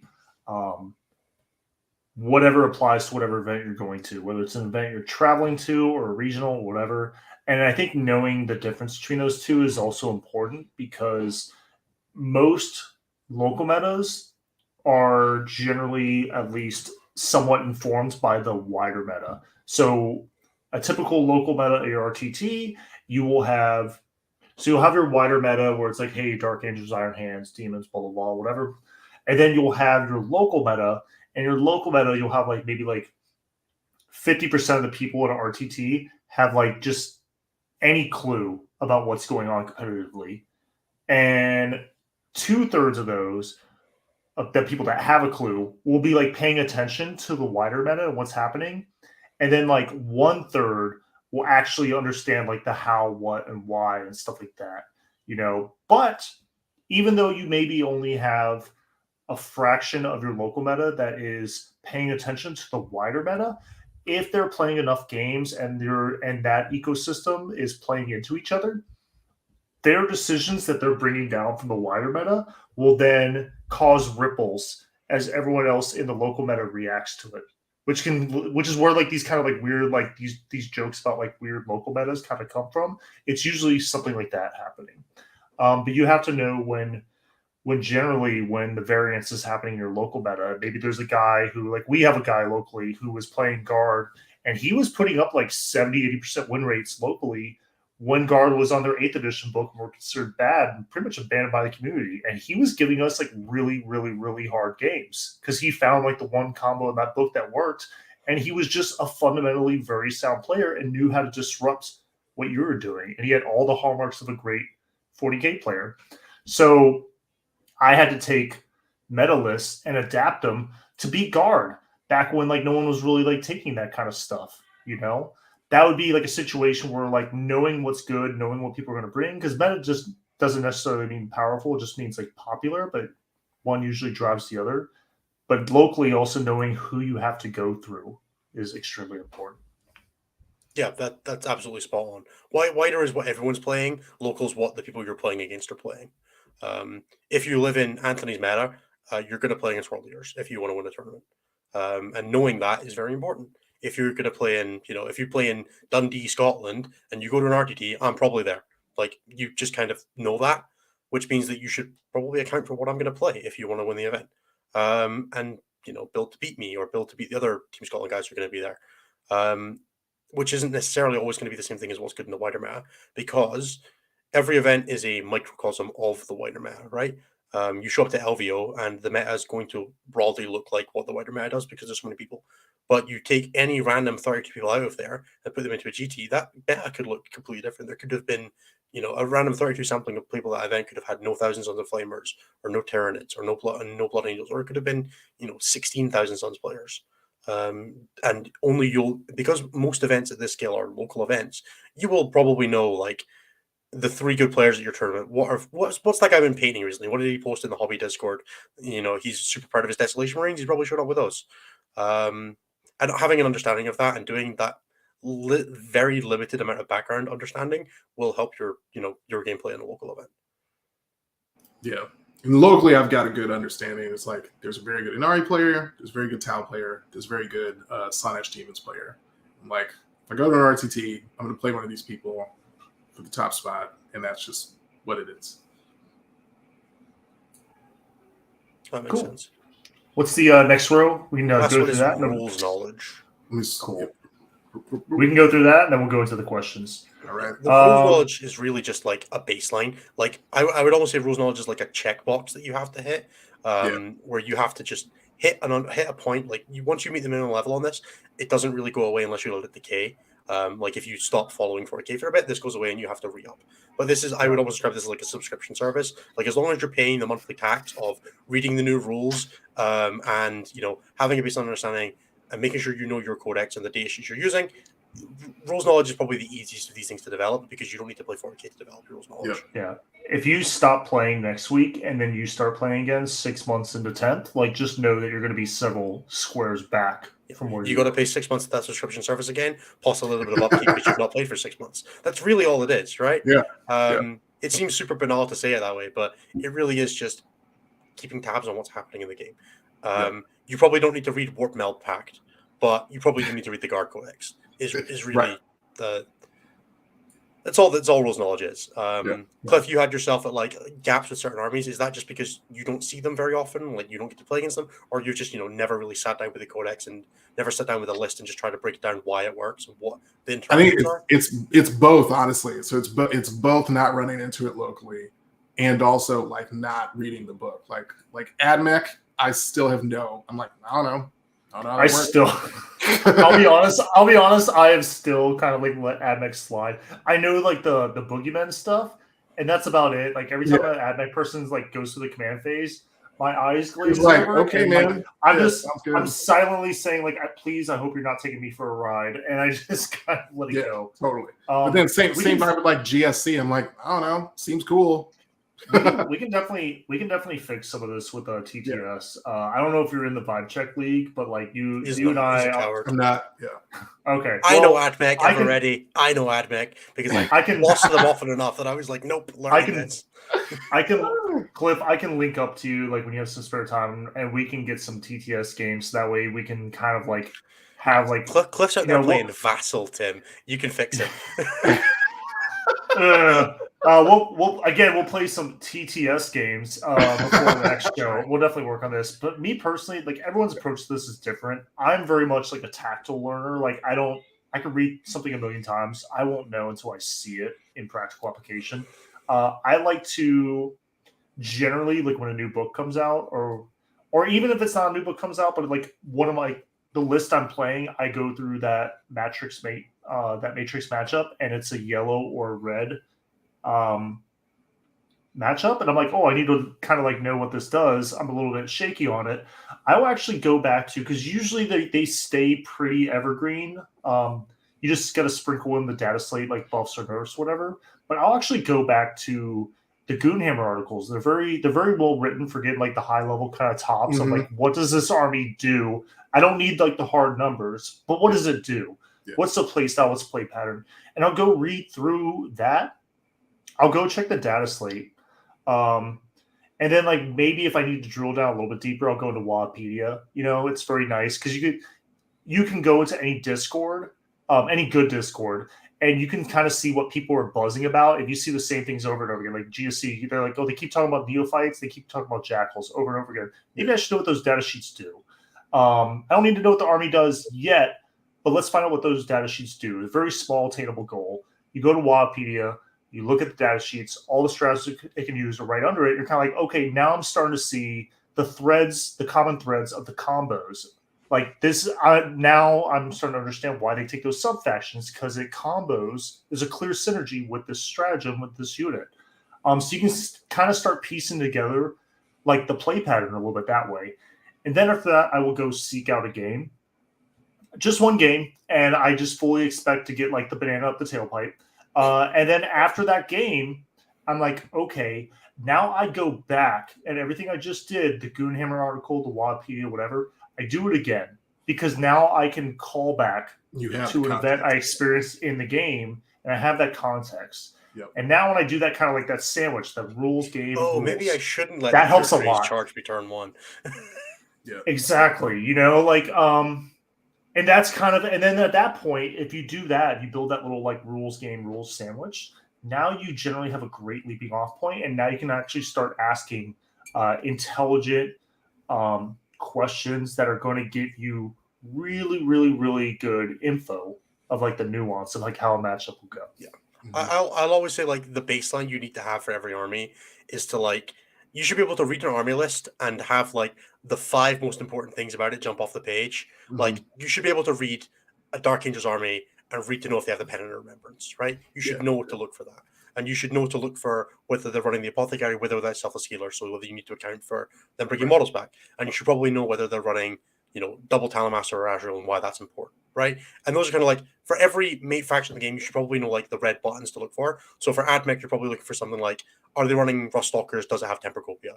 Are they running Lucius or Mars? Are they running Programmed Retreat or anything? Do they have Solar Flare? Those are like the red buttons that you should really be, you know, looking for. And every army has these, and familiarity over them will go with them. And then as you get more and further down, like further to the right of this bar, you'll start to see like the amber lights as well. You'll be like, oh, okay, so they're running a 7 of Ruststalkers with Tempercopia, and why does a 7 matter versus a 10, and things like that, right? And those are things that over time will grow and grow, and you'll just have more understanding of this.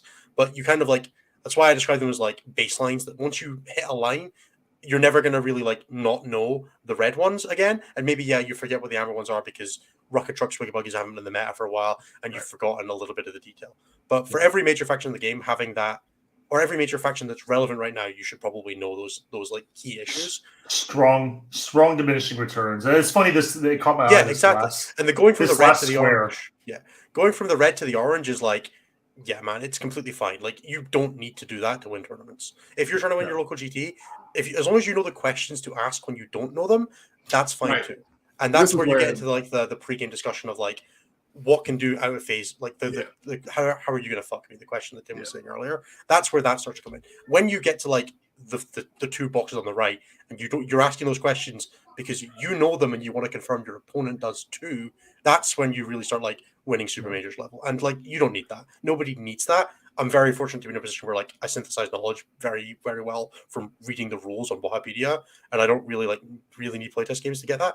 But then you get into like the far end when you're starting to get like to use the traffic lights again. You have like the red things that jump off the page at you, the ones that, and then you get to the things that are like, if you see it on a list, you know that you're winning, right? Because you know they're easy identifiers for this person doesn't know what they're doing, or this is missing, right? And that's kind of like the far. So like you This put was your my round one opponent's draw, at LVO. I'm sorry, is yeah. that a Castellan? Cool. Yeah, exactly. You read the round one page and you look at it, and it's a starter set Primaris army, and it There- jumps off the page at you as it's just like hard green, right? That's kind of like the far right of this column. It's not important to get there. These are very much, there is very strong diminishing returns on this column, as Tim says. Once you get to like that good rules understanding of the game, strong understanding of your own army, good understanding of the other army, as long as you can top that up with the right asking the right questions, you do not need to go further on this one. If you can and you want to, and it works for you, you will get better for going right. But it's probably the least impactful of all the things you could develop, which is because you can develop it without playing 40k, right? Usually I find the right-hand side of this column is a byproduct of improving the other rows rather than like something you're really actively pursuing. Yeah, and I mean, I spent a lot of time topping it up because of the role in the community that I have, where I'm doing the coaching, and I have to have an understanding of all my teammates' armies for Team Scotland, and like what broken in this, right? So I'm in a very like different position to the average player here. Yeah, which is team play facilitates a different, like a much higher well, team captaincy requires a different level of this because I have to be able to have that discussion with every single one of my players at a high level about their army. And the same thing with my coaching clients. Like, there's no like I can't get around this. I need to be up on the day. I need to know what Logai and Artisans do for AdMech, right? Whereas you can just be like, yeah, they're the CP reduction things that give you a buff, right? You can definitely get away with it at some levels. I kind of need to know. You really, really don't need to push to the far right on this one. I think, as Tim said, but knowing that when you look down at a Deathwatch army, you can check if they have premorphic resonance on their librarian, right? Or if they're running Dominus Aegis, or if they've got the 5 and 5 splits on their kill teams, or if they're running Frank Hammond with Beacon, right? Yeah, exactly. These are the kind of things that you need to be able to look at a Deathwatch are a bad example but to context it to Cliff specifically. You don't need to care about these if you're just playing into them right now because Deathwatch aren't relevant meta wise. If you know them, it will help. But if you know the right questions, you'll be fine. Or if you not have like 50 minutes in between around to quickly glance up the list on Wikipedia and look at the stuff you don't recognize. But like for an Iron Hands list, looking at the Volkite Contemptor and understand knowing what it does is like the red button, right? You have to be able to slam I know what that does. Which is why these ones are like gateways you have to pass through rather than like a thing you have to develop. Yeah. Cool. Yeah. Okay, so I think gameplay aspects. I think what we're going to do for this is we will do the gameplay aspects 2 episodes from now. Because I think in the next 2 weeks, Cliff and I are going to get together and obviously he has his Deathwatch resources. I'm going to force Cliff to play some TTS reps into me, so that way we can actually build a list. That's basically what we're going to do. We're going to build a list, and we might not be done by the time we're at next episode, but we'll at least have the process started. Yeah. We'll have the process started, and 2 episodes from now, when we get the gameplay aspects, we should have about 4 weeks of list building, / play testing under our belt, and that's where we can start getting these gameplay aspects. Because you really kind of want to have the list building / proven concept down before you really start drilling down to this gameplay aspects, because otherwise it's like controlling variables. Like you don't know, is it the list messing it up or is it me? So you really want to try to drill down the list to get the screws tightened as much as possible. So I'd say let's close out this section and go into questions. Before we do that, Cliff, let us know if this has been helping you at all, and his final thoughts, anything. Yeah, no, I think it's been super helpful. I think one, it's just good to be able to reinforce that don't get cute, because I have high tendency to try to get cute, and let's stay away from that. What can this, and as you put it really succinctly and really well, I think, what can your faction do that is broken, and how do you do that as much as possible in order to maximize your probability of winning the game? And I think that keeping that in mind is a running mantra, as I'm taking another look through the book, rereading it, seeing if I can spot anything that reinforces what I think Deathwatch does really well already. Even if that means doing weird stuff, like I don't know. I'm also open to the what? No, but like not when I say weird, I mean as in like not necessarily the accepted canon of approach for current Deathwatch lists, because like those don't appear to be doing as well as they possibly can. So there's not a whole lot to lose in exploring a different avenue if we think that it really does like emphasize the strengths of the faction. That's been really helpful for me to hear. Yeah, that makes sense. I think this has been super valuable in just giving an explainer on how you should be using this matrix for both Cliff and everybody else. So anybody who's watching along and wants to start judging themselves, take an honest look at yourself and ask yourself if you really think you're at the level that you should be or that you want to be. And try to challenge your own assertions on it. And like, are you better than you think you are? Are you worse than you think you are? And if you are worse than you think you are, then it's probably, if you are like, you're consistently going 3 and 2, but you feel like you're not actually that great at a lot of these things, you're probably really good on the table. And if, you're consistently a 4 and 1 player, but you find you're not great at a bunch of these things, then you're probably, or sorry, the other way around. If you find that you think you are really good at these things, but you're consistently going 3 and 2, but you feel like from the table you perform on, it's probably your gameplay that you need to work on. Mm-hmm. And that's kind of like these are all indicators. They will all tell part of the story, and they all feed off each other. None of them are in isolation, and none of Cliff's things are in isolation. Because every time we start talking about this, we started segueing into other topics, and nothing stays self-contained. It's very important to understand that you as a player are not told you are not a table, you are not a checkbox in the system, and that everybody is different at different points in the story, and there's nowhere wrong to be on this. It just gives you things that you can work on. If you don't want to work on them, there's no issues there either. If you're plateauing, like do a self-analysis, ask, and this is something I do every once in a while, is I will ask, it's hard to hear sometimes, go to your play group and just ask them, be like, hey, objectively, like, what do you think I'm good at? What do you think I'm bad at? And they'll generally give you some like honest answers, and then do your own self-analysis. And then anything that they say, kind of cross-reference with this, focus on these, look for things that you can bring up, look for low-hanging fruit for the next square that you can push, go to the meta dashboard, know the armies you play, know your good matchups, know your bad matchups, look into why they're good, why they're bad. There's a lot of tools out there. Eventually, you have to get reps. You just have to play games. But there's a lot of stuff there that can make your gameplay more efficient because you can figure stuff out before you actually put models to table. So let's go into questions. We have looks like we have about 6 of them, and then we'll check the chat, which is good, so that way we can get Innes and Cliff to bed. The first one is from Luke G. After this, actually, but thank you. Oh gosh. The first one, I tried. The first one is from Luke G from the Discord. Show question: as someone who hasn't been to a tournament yet, what are the first few things to focus on to improve when playing with friends and in your local store? Let's chuck this one immediately to Innes. I think the answer is going to be this far left column, all the way down, probably. But yeah, Innes, what do you think? All right. If you are just getting into playing at the point where you're trying to get better, the most important thing is to just be honest with yourself about what your goals are. So are you just playing with your old friends locally because you just want to have fun? In which case, genuinely, don't worry about getting better. You can just have fun playing 40k with whatever skill level. Unless you find that you're getting beaten all the time, don't worry about it. You do not have to get better at this game. This game is, for a lot of people, a hobby, and there is a real tendency in all things in life to have to want to make everything you be as good as you can. It is perfectly okay to suck at 40k if you have fun doing it. So that's the first one, is the 100%. If you're just playing with your friends and you're not actually that interested in going to events, or you're okay going to events to chill out and have fun with your friends, that's fine. Do not worry about it. You do not have to be the next John Lennon.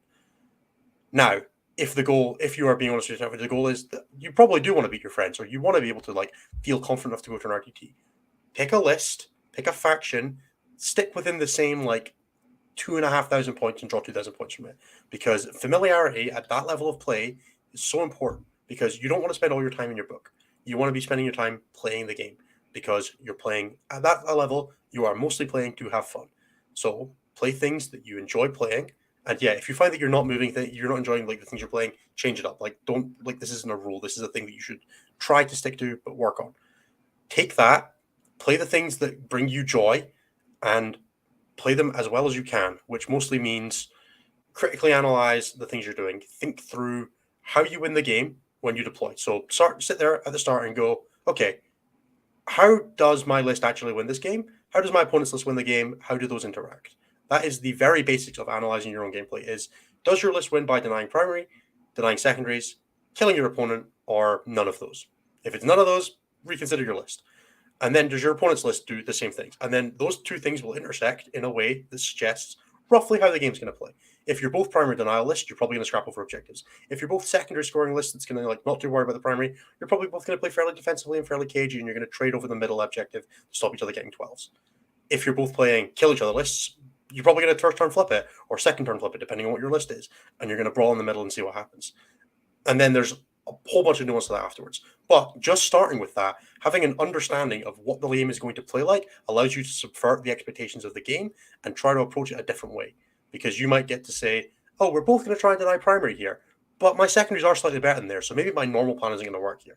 That's the very first step to growing as a player, is to genuinely just think about how you and your opponent are going to win the game and make sure that that aligns with what you can do on the table. That's genuinely all there is to the first step of improving as a 40k player. I literally have nothing I can add to that. That was a perfect answer. Cliff, you got anything? Can we move on to the next question? Nope, that's it. Hire him as a coach. Hire him as a coach. Hire him as a life coach. Hire him as a casual coach, crusade coach. Sounds like he will tell you what you need to hear, not necessarily what you want. Show question: is there a gap in the market for weekday Dad Hammer tournaments? I saw there was like one. There was actually like one like a little ways back, which is kind of neat. The issue is that I want to say yes, but it's not really like realistic. It's not really realistic because the thing is, if you're a dad, like, yeah, I mean, the thing is, people work in the middle of the week. Yeah. That's realistically a weekday tournament is a hospitality and shop worker tournament. It's not really a dad tournament. You want to run a Tuesday or a Wednesday tournament, you will get people that show there, but there'll be people who work in bars, restaurants, and Tesco and Walmart, or people who which are is like great. And I love financially for those who are financially like independent and wealthy, like trust fund or something like that. But it's not.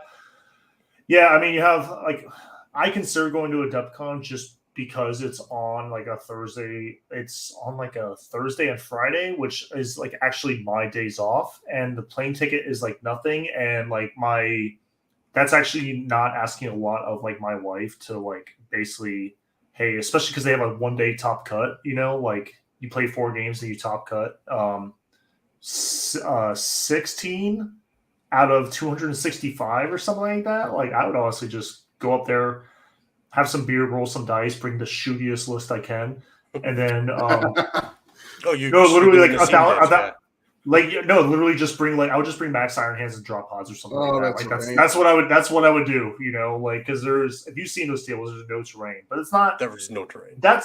That's more just that I'm just trying to get out of the house for a day and play like something that's like performative more than like actually truly competitive, like so I wouldn't if you're trying to get that itch of like seeing the big ELO number go up or seeing the big ITC rank go up or something like that, like, I wouldn't really recommend it. I would recommend leagues. Leagues are probably the competitive leagues are probably the best what you're looking for, honestly. Yeah. They're very low pressure.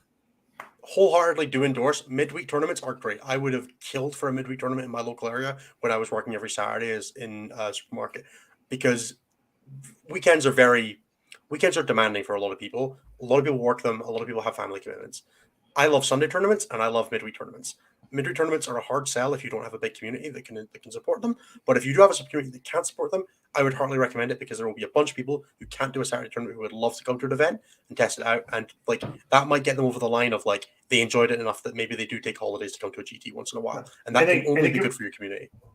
And give it a shot. Like just run them like a smaller points level or something like that, like 1,500 points. Like 1,500 points, like to me seems like real Goldilocks number, where it's just enough where you can actually you don't get these crazy skew matchups, but you're also it cuts like you can cut like some real time off the event round time. My other vague suggestion on this one is if you have like a club night on a Thursday or something like that, maybe try like a lunchtime start tournament that runs into your club hours and do like a half day tournament where people who work in the morning or whatever, or people who could take a half day off work because then you can do time in lieu or whatever, can maybe try that. I think that would be really cool for some people. Yeah, I think the ideal on the Dad Hammer end is like there's 2 times available, at least for me, right? And that's like after kiddo bedtime, which is like 8 p.m. to midnight, or early on a Friday when I could arrange either childcare or give the heads up to like my partner and like, hey, I'm gonna be out of the house for 6 hours. You're on bedtime. Realistically, what dads need is 2-day RTTs that happen exclusively between birthday party and birthday party on a Saturday and Sunday. So this is exactly how I would do that. I would probably, if I was trying to do like a midday like dad RTT, what I would do is I would do 1,500 points. I like the idea of starting lunch, going to club hours. Yep. I'd make it 2 rounds and then a top cut with the undefeated, and then the undefeated become a league.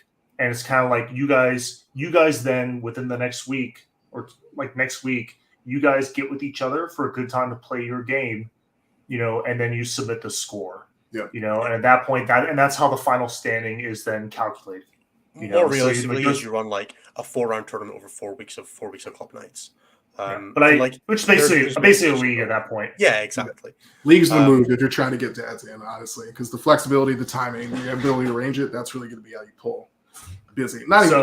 Dad's a shorthand for busy people who have a lot going on. But for example, for me, you should run a tournament every day so I can go to a lot of tournaments. So next question from Grant H from the Discord. What would you consider the, quote, fundamentals? And I will shamelessly pull up Ennis's article here because it's got these cool columns because I generally would call all of these the fundamentals. So out of the game, I would say, list building, playtesting, meta knowledge, rules knowledge. And then we go into gameplay, we'd say micro and macro, which if you are not familiar with what those terms from are. RTSs. Yeah, you didn't come from RTSs, but micro is your ability to move and place models in the correct places with consideration. You're not just like blindly moving your models up. You're pre-measuring, you're setting up. A lot of times when I move stuff up, if I'm a faster army than my opponent is, which I tend to go for fast armies for this reason, I am thinking about what they're realistically going to try to send into me. Mm-hmm. And then I won't try to make myself unchargeable, but I just assume my opponent's going to roll 5s and everything. When they advance, they're going to roll 5. When they charge, they're going to roll 10, and then I will basically I'll be like, hey, what's your movement? Do you have a way to increase that? Blah, blah, blah, blah. Can you advance charge? And then I will add, if they don't advance charge, I'll add 10 onto that number. If they advance charge, I'll add 15.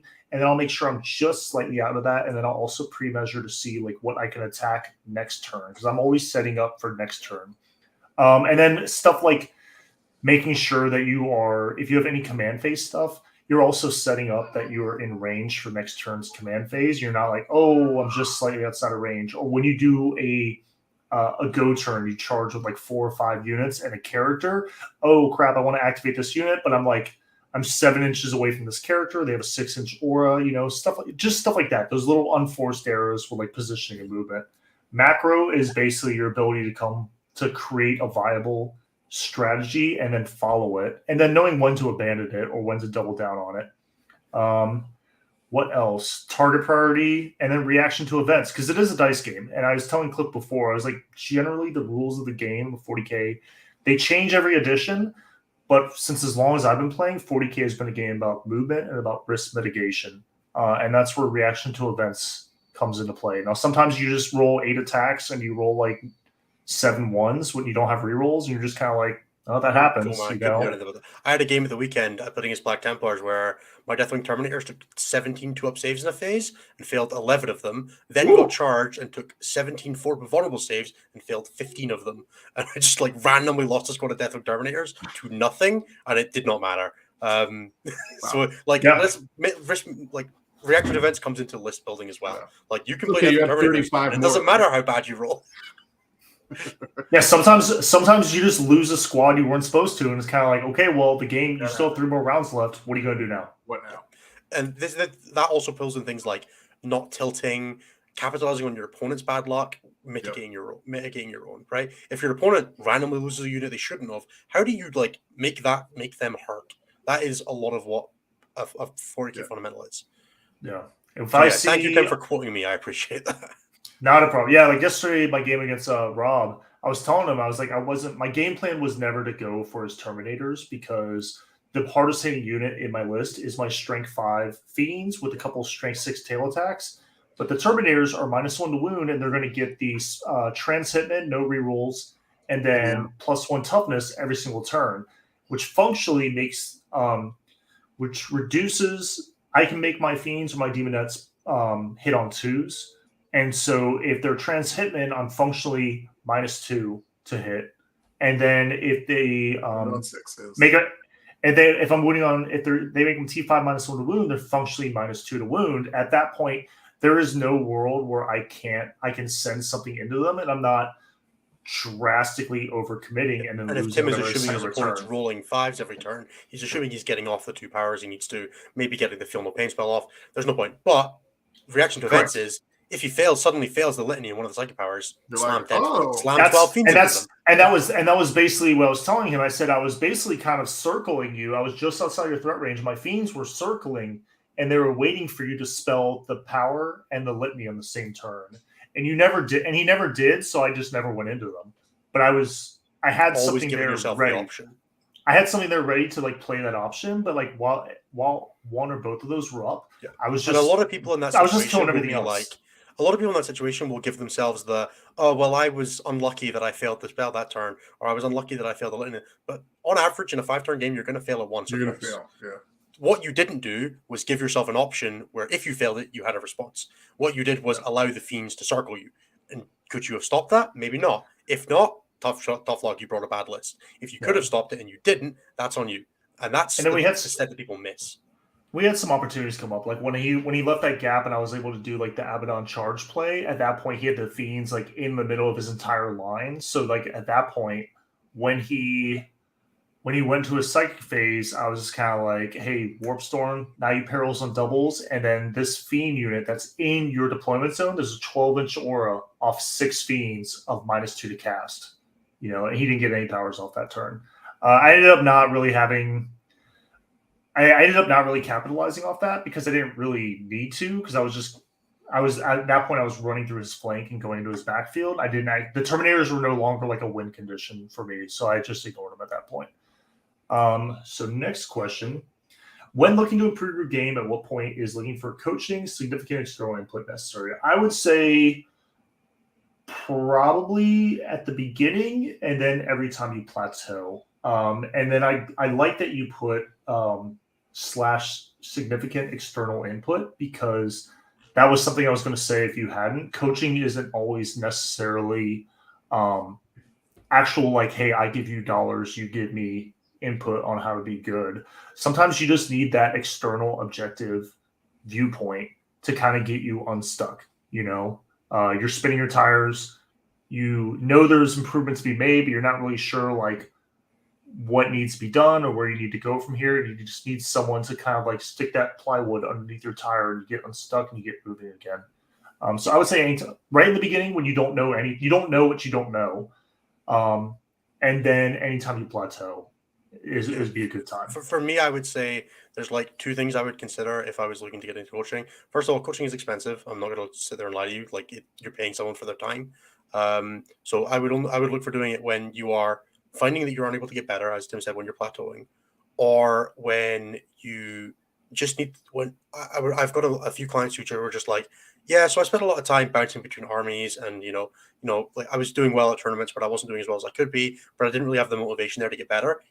The external kick of motivation has been really big for some people, where it just becomes you're now spending money and resources on it, you're committing to it, and it kind of just turns that dial in your head to, this is now a thing that I'm taking seriously. And if you need that kick in a lot of things, where the same reason that some people get a personal trainer, right, is because maybe you could do this on your own, but you're probably not taking it as seriously as you could be. Once you commit to doing it properly, you're now like, maybe I should just stick to it, and then you can bounce it off your coach, and they'll be like, maybe you should just stick with this thing.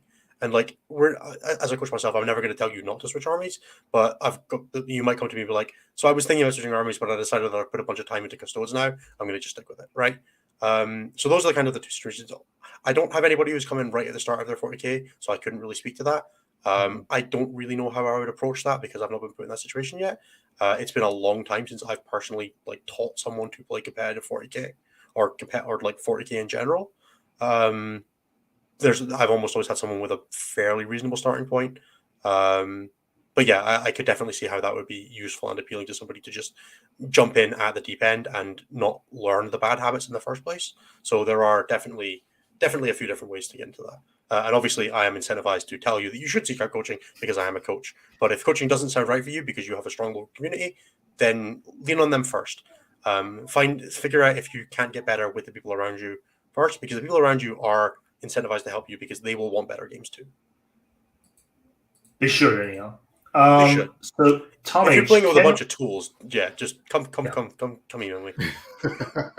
Can RTC success be a good measure for growth, or do you need a GT eventually to match against better players? That depends. Yes, yes and no. The issue is, I kind of equate it to like when people go on to like Warhammer competitive on Facebook or Reddit. It's like there is actually some good info there.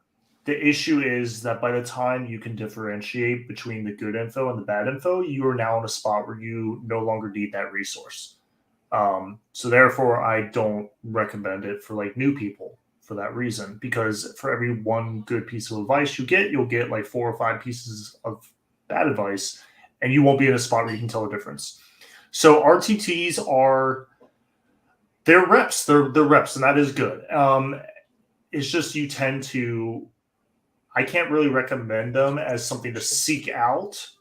They're better than no games, but I can't recommend them as something to seek out for the same reason that we don't track them for stats, because there tends to be like either wonky terrain, or there tends to be like 5 people that are like the top players at the tournament, and then like they're all teching for each other, and then everyone else is just kind of like reacting to that. Like at our local events, it's literally like my team goes to this RTT, and out of like 25 people, the top 8 spots are all people on my team, and they're all teching for each other. And then you have like the people in the middle who are just kind of like trying to go 2-1, and then you have like 3 or 4 people at the bottom who just got lost and accidentally showed up to an RTT with like 2,000 points of a list, and you never really know what your run is going to be. You may have an RTT where it's just like there's no sharks in your meta at all, and your shark is just one guy who's been playing his rules wrong for the last 2 years. Like that's an actual like thing that could happen. Or because this game is taught via tribal knowledge, and very few people like actually crack open the book and read it. You may have an event where like it's very heavy terrain, and it's a bunch of people playing combat armies, but they're all playing the combat phase wrong, or they've all learned it wrong, and there's no external stimulus to like learn it correct way, or the terrain is ass, and so everyone's just bringing gun lines, and it's just coin flipping left and right because there's like 3 hills, 1 woods, and 1 ruin on the board. So it's very, if you're lucky and you have good players and you run into those good players and they're good players, take that for what it's worth, and then you're getting reps, which are always better than no reps unless your opponent's an asshole. So that's better than nothing. But generally, I do like the GTs because that's where you actually find out that when you go into that 4th round, that's where you really start that's where you and your list, remember you guys are a team of 2. That's when you guys find out where you're supposed to be. And then that's where your strengths and weaknesses get exposed. And that exposure, that ripping away of your list weaknesses doesn't really happen in a 3-round event. Yeah. I think as like an RTT hero, this sort of relates back to others. So like, think of like you playing like your high school basketball league, and you might be really good in your like 8 school league, but then you like join a travel team, and the pool of competition that you're running up against gets bigger, and as a result, the average skill goes up. You're just like, oh, people are pretty good, and you're encountering methods of gameplay and like strategies that you haven't previously encountered, just because you're running into like hundreds of sets of experiences versus just like the 8 to 24 that might be your local vibe. So like, yeah, by way of example. When you go to a GT, you're playing against 8 other people who are the best player at their local store, right? Rather than just you being the best player in yours. Exactly. I will say one thing for this is that RTTs can be a good measure for growth. How good you are at RTTs, which is not like there's not no merit in growing as a player at RTTs. There are probably some of the best players in the world probably don't play outside the local store because we just not everybody can access GTs. So don't dismiss them. Like like out of hand. If all you could do is RTTs, you will get better playing RTTs. It will probably be slower.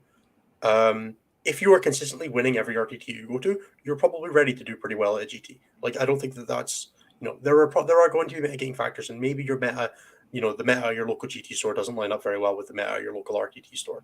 And sure, there are drawbacks to that. But if you're consistently going 2-1 and 3-2 RTTs, and you're never really, you're never really having blowout games, you're probably capable of going 4-1 or 5-0 at a GT. But the environment is so different at a GT when you're, if you're traveling to it and you're staying in a hotel, and maybe, you're getting a little bit busy on the night before, as people are wanting to do on the Saturday night of a GT, or you're just not used to playing 5 games in a row. For better or worse, endurance is a very real aspect of being good at competitive 40K. You have to be able to mentally deal with playing 5, 6, 7 games in a row. And the RTT environment does not set you up very well for that.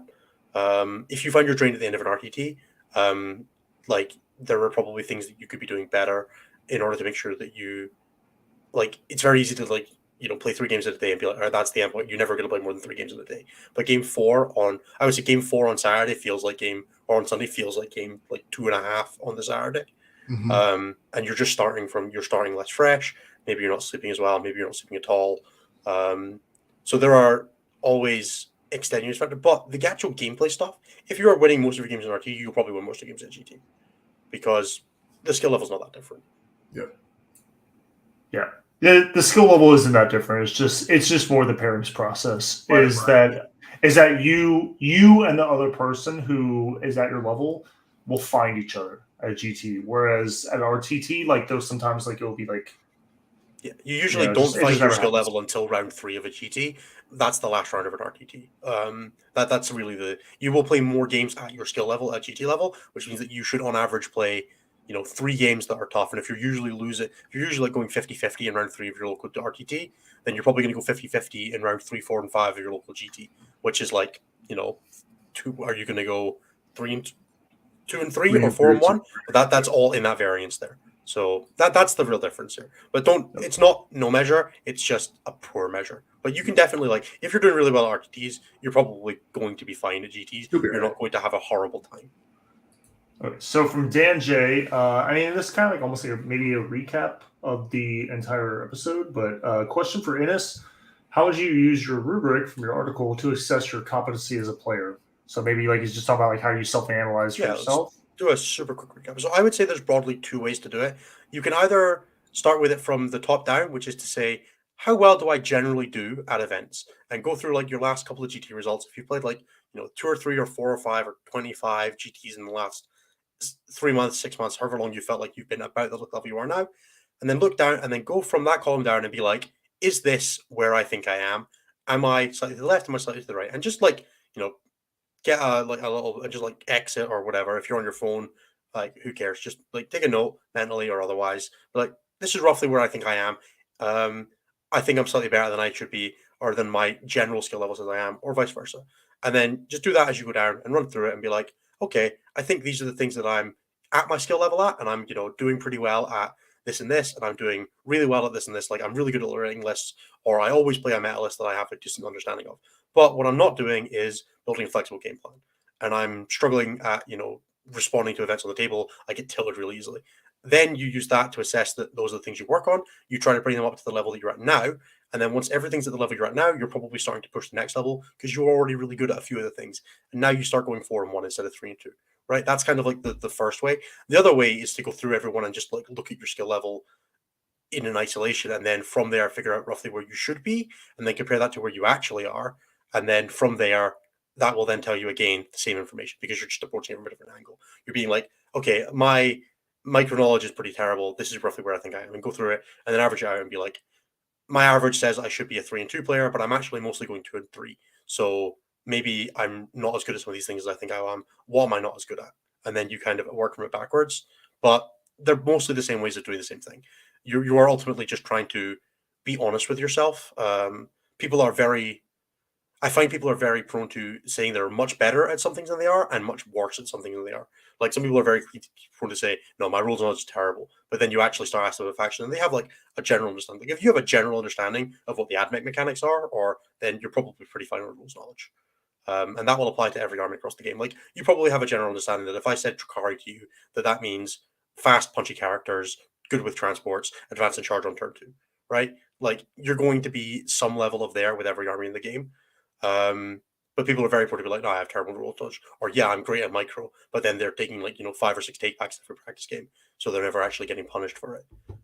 So people are very prone to being too generous and too hard on themselves. So, but it's really, this is a starting point. This will never be a perfectly accurate answer for everybody because it's designed for everybody, which means it works for nobody, is the real truth. Yeah, the more overlaps you can have with this, the better. Like, this is a decent starting point. But go to your play group and people you play with regularly and pose some of these questions to them. Like, be like, hey, what do you think? Like, what do you think is something I'm really good at? What do you think is something I'm really need work on?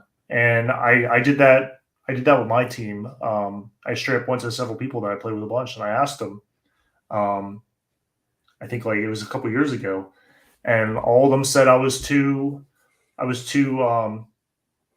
defensive, and it almost came out like it seemed like I almost came out a turn too late. And then I actually kind of, once I took that knowledge, luckily I was in driving distance to the Art of War stream house, and I had some a level of connection with some of those guys being my former teammates in Brohammer. And I said, hey, I don't want to just come up and get some games, with just no real goal, but this is where I'm at. I feel like I plateaued, and I've kind of polled several people I played with, and this is what they said. Would you mind just playing some games with me for a day and working on this? And then at that point, and then pivoting into more aggressive armies, I've now actually pivoted into being a very aggressive player. Good at turn too soon, Tim. And then, yeah, exactly. Well, whoops. But now it's just there's 2 things I walked away from that day with. Is one, going into being more aggressive, and it's just like Jack says, when you're aggressive, it's kind of a good place to be a general. You're scoring 12s and 8s while your opponent's scoring 0s and 4s.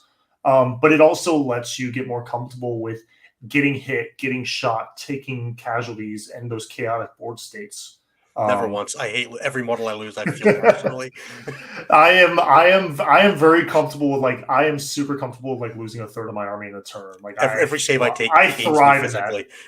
I thrive in that. But also, Nick Nanavati, even though he doesn't play as much anymore, one of the things he really talked to me, I said, hey man, how do you push through? How do you bust through from 4-1 to 5-0? What's the big difference? He said the biggest difference is make a note of how your opponent mentally reacts to where your armies are, where your stuff is, where your models are on the board. When you push forward aggressively, some people are going to rush forward to meet you. Some people are going to pull back. Some people are going to kind of start pivoting. As you pivot into them, they're going to pivot into you, and you're going to have that board rotate that always happens where Dawn of War goes to Hammer and Anvil.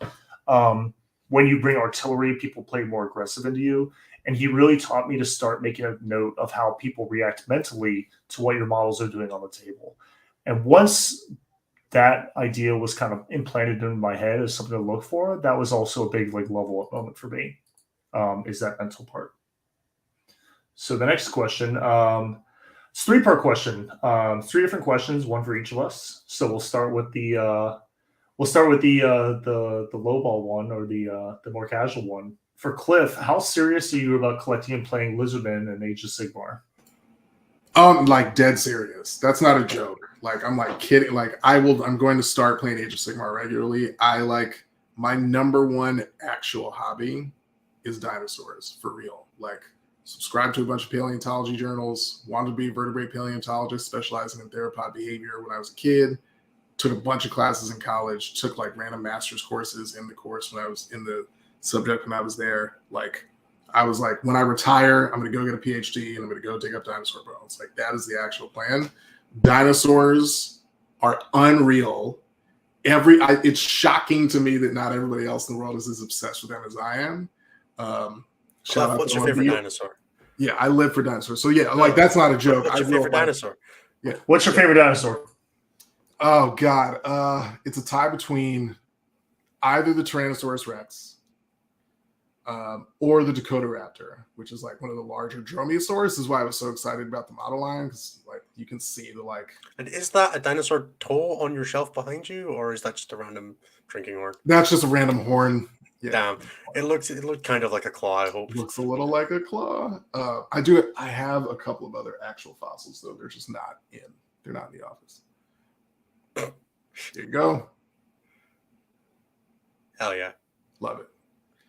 I've got a full sleeve / chest tattoo plan. That's a T-Rex family across my chest on the beach, and like a pack of velociraptors assaulting a herd of ceratopians, probably triceratops, going down my arm. Cool. So the second part, Innes, how do you balance playing Legion while trying to play 40K? Obviously, time spent playing another game system is time less played on another system. And wonder if you find that distracting, or is it the breath of fresh air that you need? It's a little bit like you can't spend all your time on 40K. Very much since like I started playing Legion a little bit before I got into full-time 40K, so I was definitely overlapping them a little bit. The simple answer is that there is enough bandwidth in your head to track a game non-competitively. I have spent I play like at the moment I'm playing Marvel Snap fairly regularly as a computer game. I spent a lot of time playing like League of Legends while I was playing 40K, and I just transitioned over like the time I was spending on that to spending it on another game. I play a lot less computer games now than I used to, so spending a little bit of time doing some, following the tournament results and having a vague understanding of the upcoming releases for Legion doesn't kill me. It's honestly been helpful in some ways because there are ways of thinking that come from playing a different game for a little bit that will just, introduce new styles of whether it's list building or thinking about resources. So I pulled a lot of the way I think about activations from Star Wars Legion, and like there's a big concept in Legion of like last out first in, like because it works on an all living activation system. You could do something like have Darth Vader be your 10th activation of the turn, so the last thing you do, and then win priority on the next one, and then have him be the first one, so it feels like he double activates. And then that teaches you a lot about like squeezing the most out of units by using them very aggressively, and then making sure that they can't be responded to. So a lot of that comes down to like in 40K terms, it doesn't translate 1-to-1, but you can do things like how can I push this unit super aggressively, get a lot out of it, and then also make sure you can't respond to it before I use it again. So that came into things like how I was playing my Harpies in Tyranids. It was very big on alpha with them super hard and then kill everything that can respond to what the Harpies are doing, so the Harpies get a second turn. And yeah, it doesn't perfectly 1-to-1 mimic, but it's not necessarily a super obvious thought process, and it works super well with Gene Circle as well. I stopped playing Gene Circle to kill everything, and I started playing Gene Circle to kill the things that can kill me, to make sure that every unit shoots twice. At the end of the day, if you spend all of your time on one thing, you will eventually burn out on it. And having another release has been super cool. The fact that I get to have Darth Vader and throw rocks at people with him is kind of cool too. That Slanesh list is super strong for that reason. The activations, like I can't. If anyone's not familiar with it, it's 90 demonettes, 18 fiends, and 4 characters. And then after my go turn, I will try to like wrap and tag everything in my opponent's army. At least the things that I feel like I can afford to get hit back with, and then the next turn I pop fight first, and I basically get to double activate with the fiends because they'll have extra +1 attack. The filament plane +1 attacks, exploding 6s. They'll charge. They'll hit 2 different units. They will then tag something else. Demonettes will pop the 6-inch pile and consolidate and wrap it and trap them in with the fiends, and then I pop fight first, and I basically just get to activate all over again. And it is probably one of the most disgusting things that no one is talking about. So the third part of that question, where is it? Here we go. Question for Tim. So we hear that you're part of the WTC USA squad, but what are your goals, aspirations for the year? Are you looking to be part of the playing team, part of the coaching staff this year, or is this a multi-year goal of looking to attend next year? You go to that. So on paper, yes, my goal is to be a starter. I don't know when they're going to announce that, but there was a little bit of a hiccup like back in like December, January timeframe with some little bit of unfortunate drama which I won't I really heard go Anthony's into. I heard Anthony's just picking whoever the two players who do best at the singles. Well, hopefully that's not it because I don't get to really go to enough events. I just can't keep up with No, some no, of the guys. the War Master singles. Oh. Whoever the two players who do best out of the team, and they'll pick Yeah, I whatever. feel like the winner of the War Master single is just going to be whoever's captain, like Blink's last. Yeah. But yeah, no, I'm still considering doing that. But right now, there has been a shift from in the past. Team USA has basically been like this kind of. A lot of people perceive it as like an ivory tower, where it's basically you couldn't really get in unless you knew the captain on a deep level and were like a multi super major winner, you know, and you kind of had to be both of those. And so for most people, it was just completely there was no access. And it was basically it was working for a long time where basically US would just show up with a bunch of super major and major players and they would play like 8 singles games and they would just on brute force, they would try to win that way. The rest of the world has been catching up and passing the US in a lot of ways with competency and theory crafting and comp and stuff like that, especially because the US doesn't generally focus on teams as much. And it's flatly better to give the rest of the globe their like as of recorded records right now, team play internationally is just superior to what we've got going in the US. But that'll change, hopefully. Yeah, so basically, the team, after we kind of sidestepped that drama, which, like I said, I'm not going to talk about because the way some of the stories that were online that I saw is not how it went down. There's a lot of information missing, and then, frankly, there's no reason to like bring a lot of that information to light. But the ship has been righted, and we're basically on the path we intended to be this year, which was to, one, be more inclusive of the non-US community, and then by way of mutual respect have the European and Australian and worldwide community be more inclusive of the US. And then and I think StatCheck has actually been a huge part of that. Man, fostering fuck those that kind Americans. I think StatCheck has kind of fostered that communication. But now Team America is morphing more into like the way a professional sports team is run, where you have they're trying to become like a generational multi-U power where when people aren't ready to start this turn, they're not just like shown the door and then you have to then recruit and build people up from scratch next year. It's kind of like they just go into reserves and they continue to develop and they continue to scrim and practice and learn. And then eventually, like as people have to bow out, you know, because of like life, commitments, cost, going to WTC is expensive, you know, or like maybe like last minute, like someone gets sick, can't go.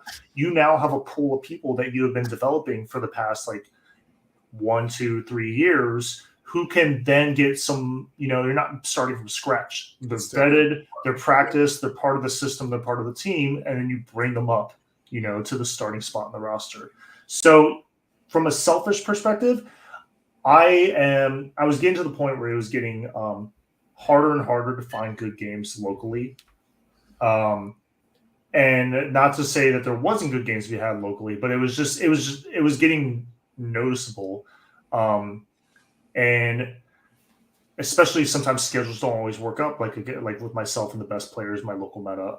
And then even then when I played those players, they would play lists that they felt were good, but I knew that on a worldwide meta level, they were not good, but they wanted to play those lists. So it was kind of cool to see something off meta, but at the end of the day, I was getting reps with a good player in an off meta list that I wasn't going to see if I went to a G2 event. So there was some kind of like limited value there.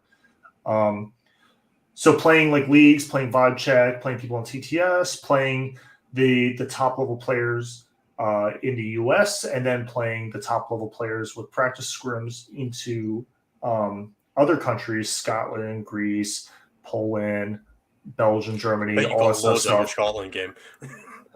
Yeah, well, I mean that sometimes you just get shot. Like I just got like 4 objectives like blown up turn 1, and I was just kind of like, okay, well this game is pretty much over, you know. But I did try to make a game out of it, but sometimes that's just how it goes down. But having that access is not something I really had access to, so that has been huge. and then being able to go into like the think tank. And it's kind of crazy, like talking about these matchups, like doing this kind of theory crafting kind of stuff like that, and then watching it start to show up on the radar of Reddit, on Discord, stuff like that. And it's stuff that we've been talking about for weeks, and it's just starting to show up as a blip on the radar. Teams always heralds the singles meta. It's crazy. It's absolutely crazy. And by the time the community is like finally talking about something that's meta, it's something that we have like 8 weeks of games with it already. And it's not because we're finding out necessarily ahead of time. It's just because we have a bunch of crazy people who are way too invested in this game, who are literally reevaluating everything over and over and over again, and actually going through some real good thought exercises and throwing it on the table. He does need to dip, so we should wrap up. Okay, so we got one question left, but that's the goal for me, is just basically stay on for as long as they'll have me. Last questions from Bonsai Kitty Gaming. Question: when creating a new list, I'm a hobbyist fluff person starting competitive play. How do you avoid toxicity when many people push the same mega net list? Easy question. Easy answer for me is expectation management. You need to put out there when you're looking for the game, like, hey, I'm trying to practice for a tournament. This is going to be a no holds barred tournament game with a tournament list, with a strong list. And at that point, if they accept your offer and they show up and they still get salty about your running, that is no longer on you. That's on them. Also, just be pleasant to play against. That's it. Like, you can push somebody's backdoors in while still being pleasant to play against. It's completely fine. I think this question might also. There's another way to take this question, which might be if you're suggesting using a list that does not appear to align to what the current meta's understanding is, and folks are like clowning on you as a result. I think ask yourself some of the same questions we asked ourselves earlier today, was like, does it actually do the job that I want it to do? Like, did I identify a strength, and am I reinforcing that strength with this list? Which is why I think 270 point monoliths are like legitimately have some play. They just haven't found quite their spot yet. Shout out to the dude that did really well at whatever that giant event was with like 6 Cherokee. Cherokee. That was Cherokee. Frontline does rule that you can teleport them. So yeah, it's like, that's a big deal. Turns out that is a big deal. Yeah, if that rules, if that's true, that works for you. But also, like, go try it, right? Like, go get some reps, see whether or not you're right or you're wrong. And when you're wrong, eat it and be like, all right, well, that was a nice try. I don't know how I got there, but I should figure out how I made that mistake and try not to make it again. That's it. Cool. All right, that is all the questions. Gents, thank you for joining us, especially Innes. I know it's late over there. Monster episode at 2.5 hours, but I think this is going to be an episode a lot of people are going to come back to, and they're going to reference for several weeks. So I think I'm very excited for this series. Right now, we're planning on it being about 4 episodes for this series. Yep. Gents, do you have any plugs or anything you want to talk about before I show us the outro? I mean, I can do the regular plugs if you want, but plug yourself, man. Dude. So first of all, you can check out, if you want to support all that we're doing here at StatCheck, you can check out patreon.com/StatCheck. $5 a month gets you access to our Discord community where all of this stuff gets coalesced. You want to bounce these ideas off of us, bounce these ideas off of other people in the Discord community. It's all in there. Please go check it out. We would love to have you. There's like 275 amazing people in that Discord, plus one Tim. And I know that because I get the notification. Are you sure you want to tag 275 people when I at everyone for the show, which is horrifying. So yeah, please go check it out. We would love to have you. Also, if you want to hear more from me specifically, you can you want to develop your 40K skills with me. I would love to have you. You can drop us an email at coaching@stat-check.com, or you can message me on Discord. I'm in this #0472.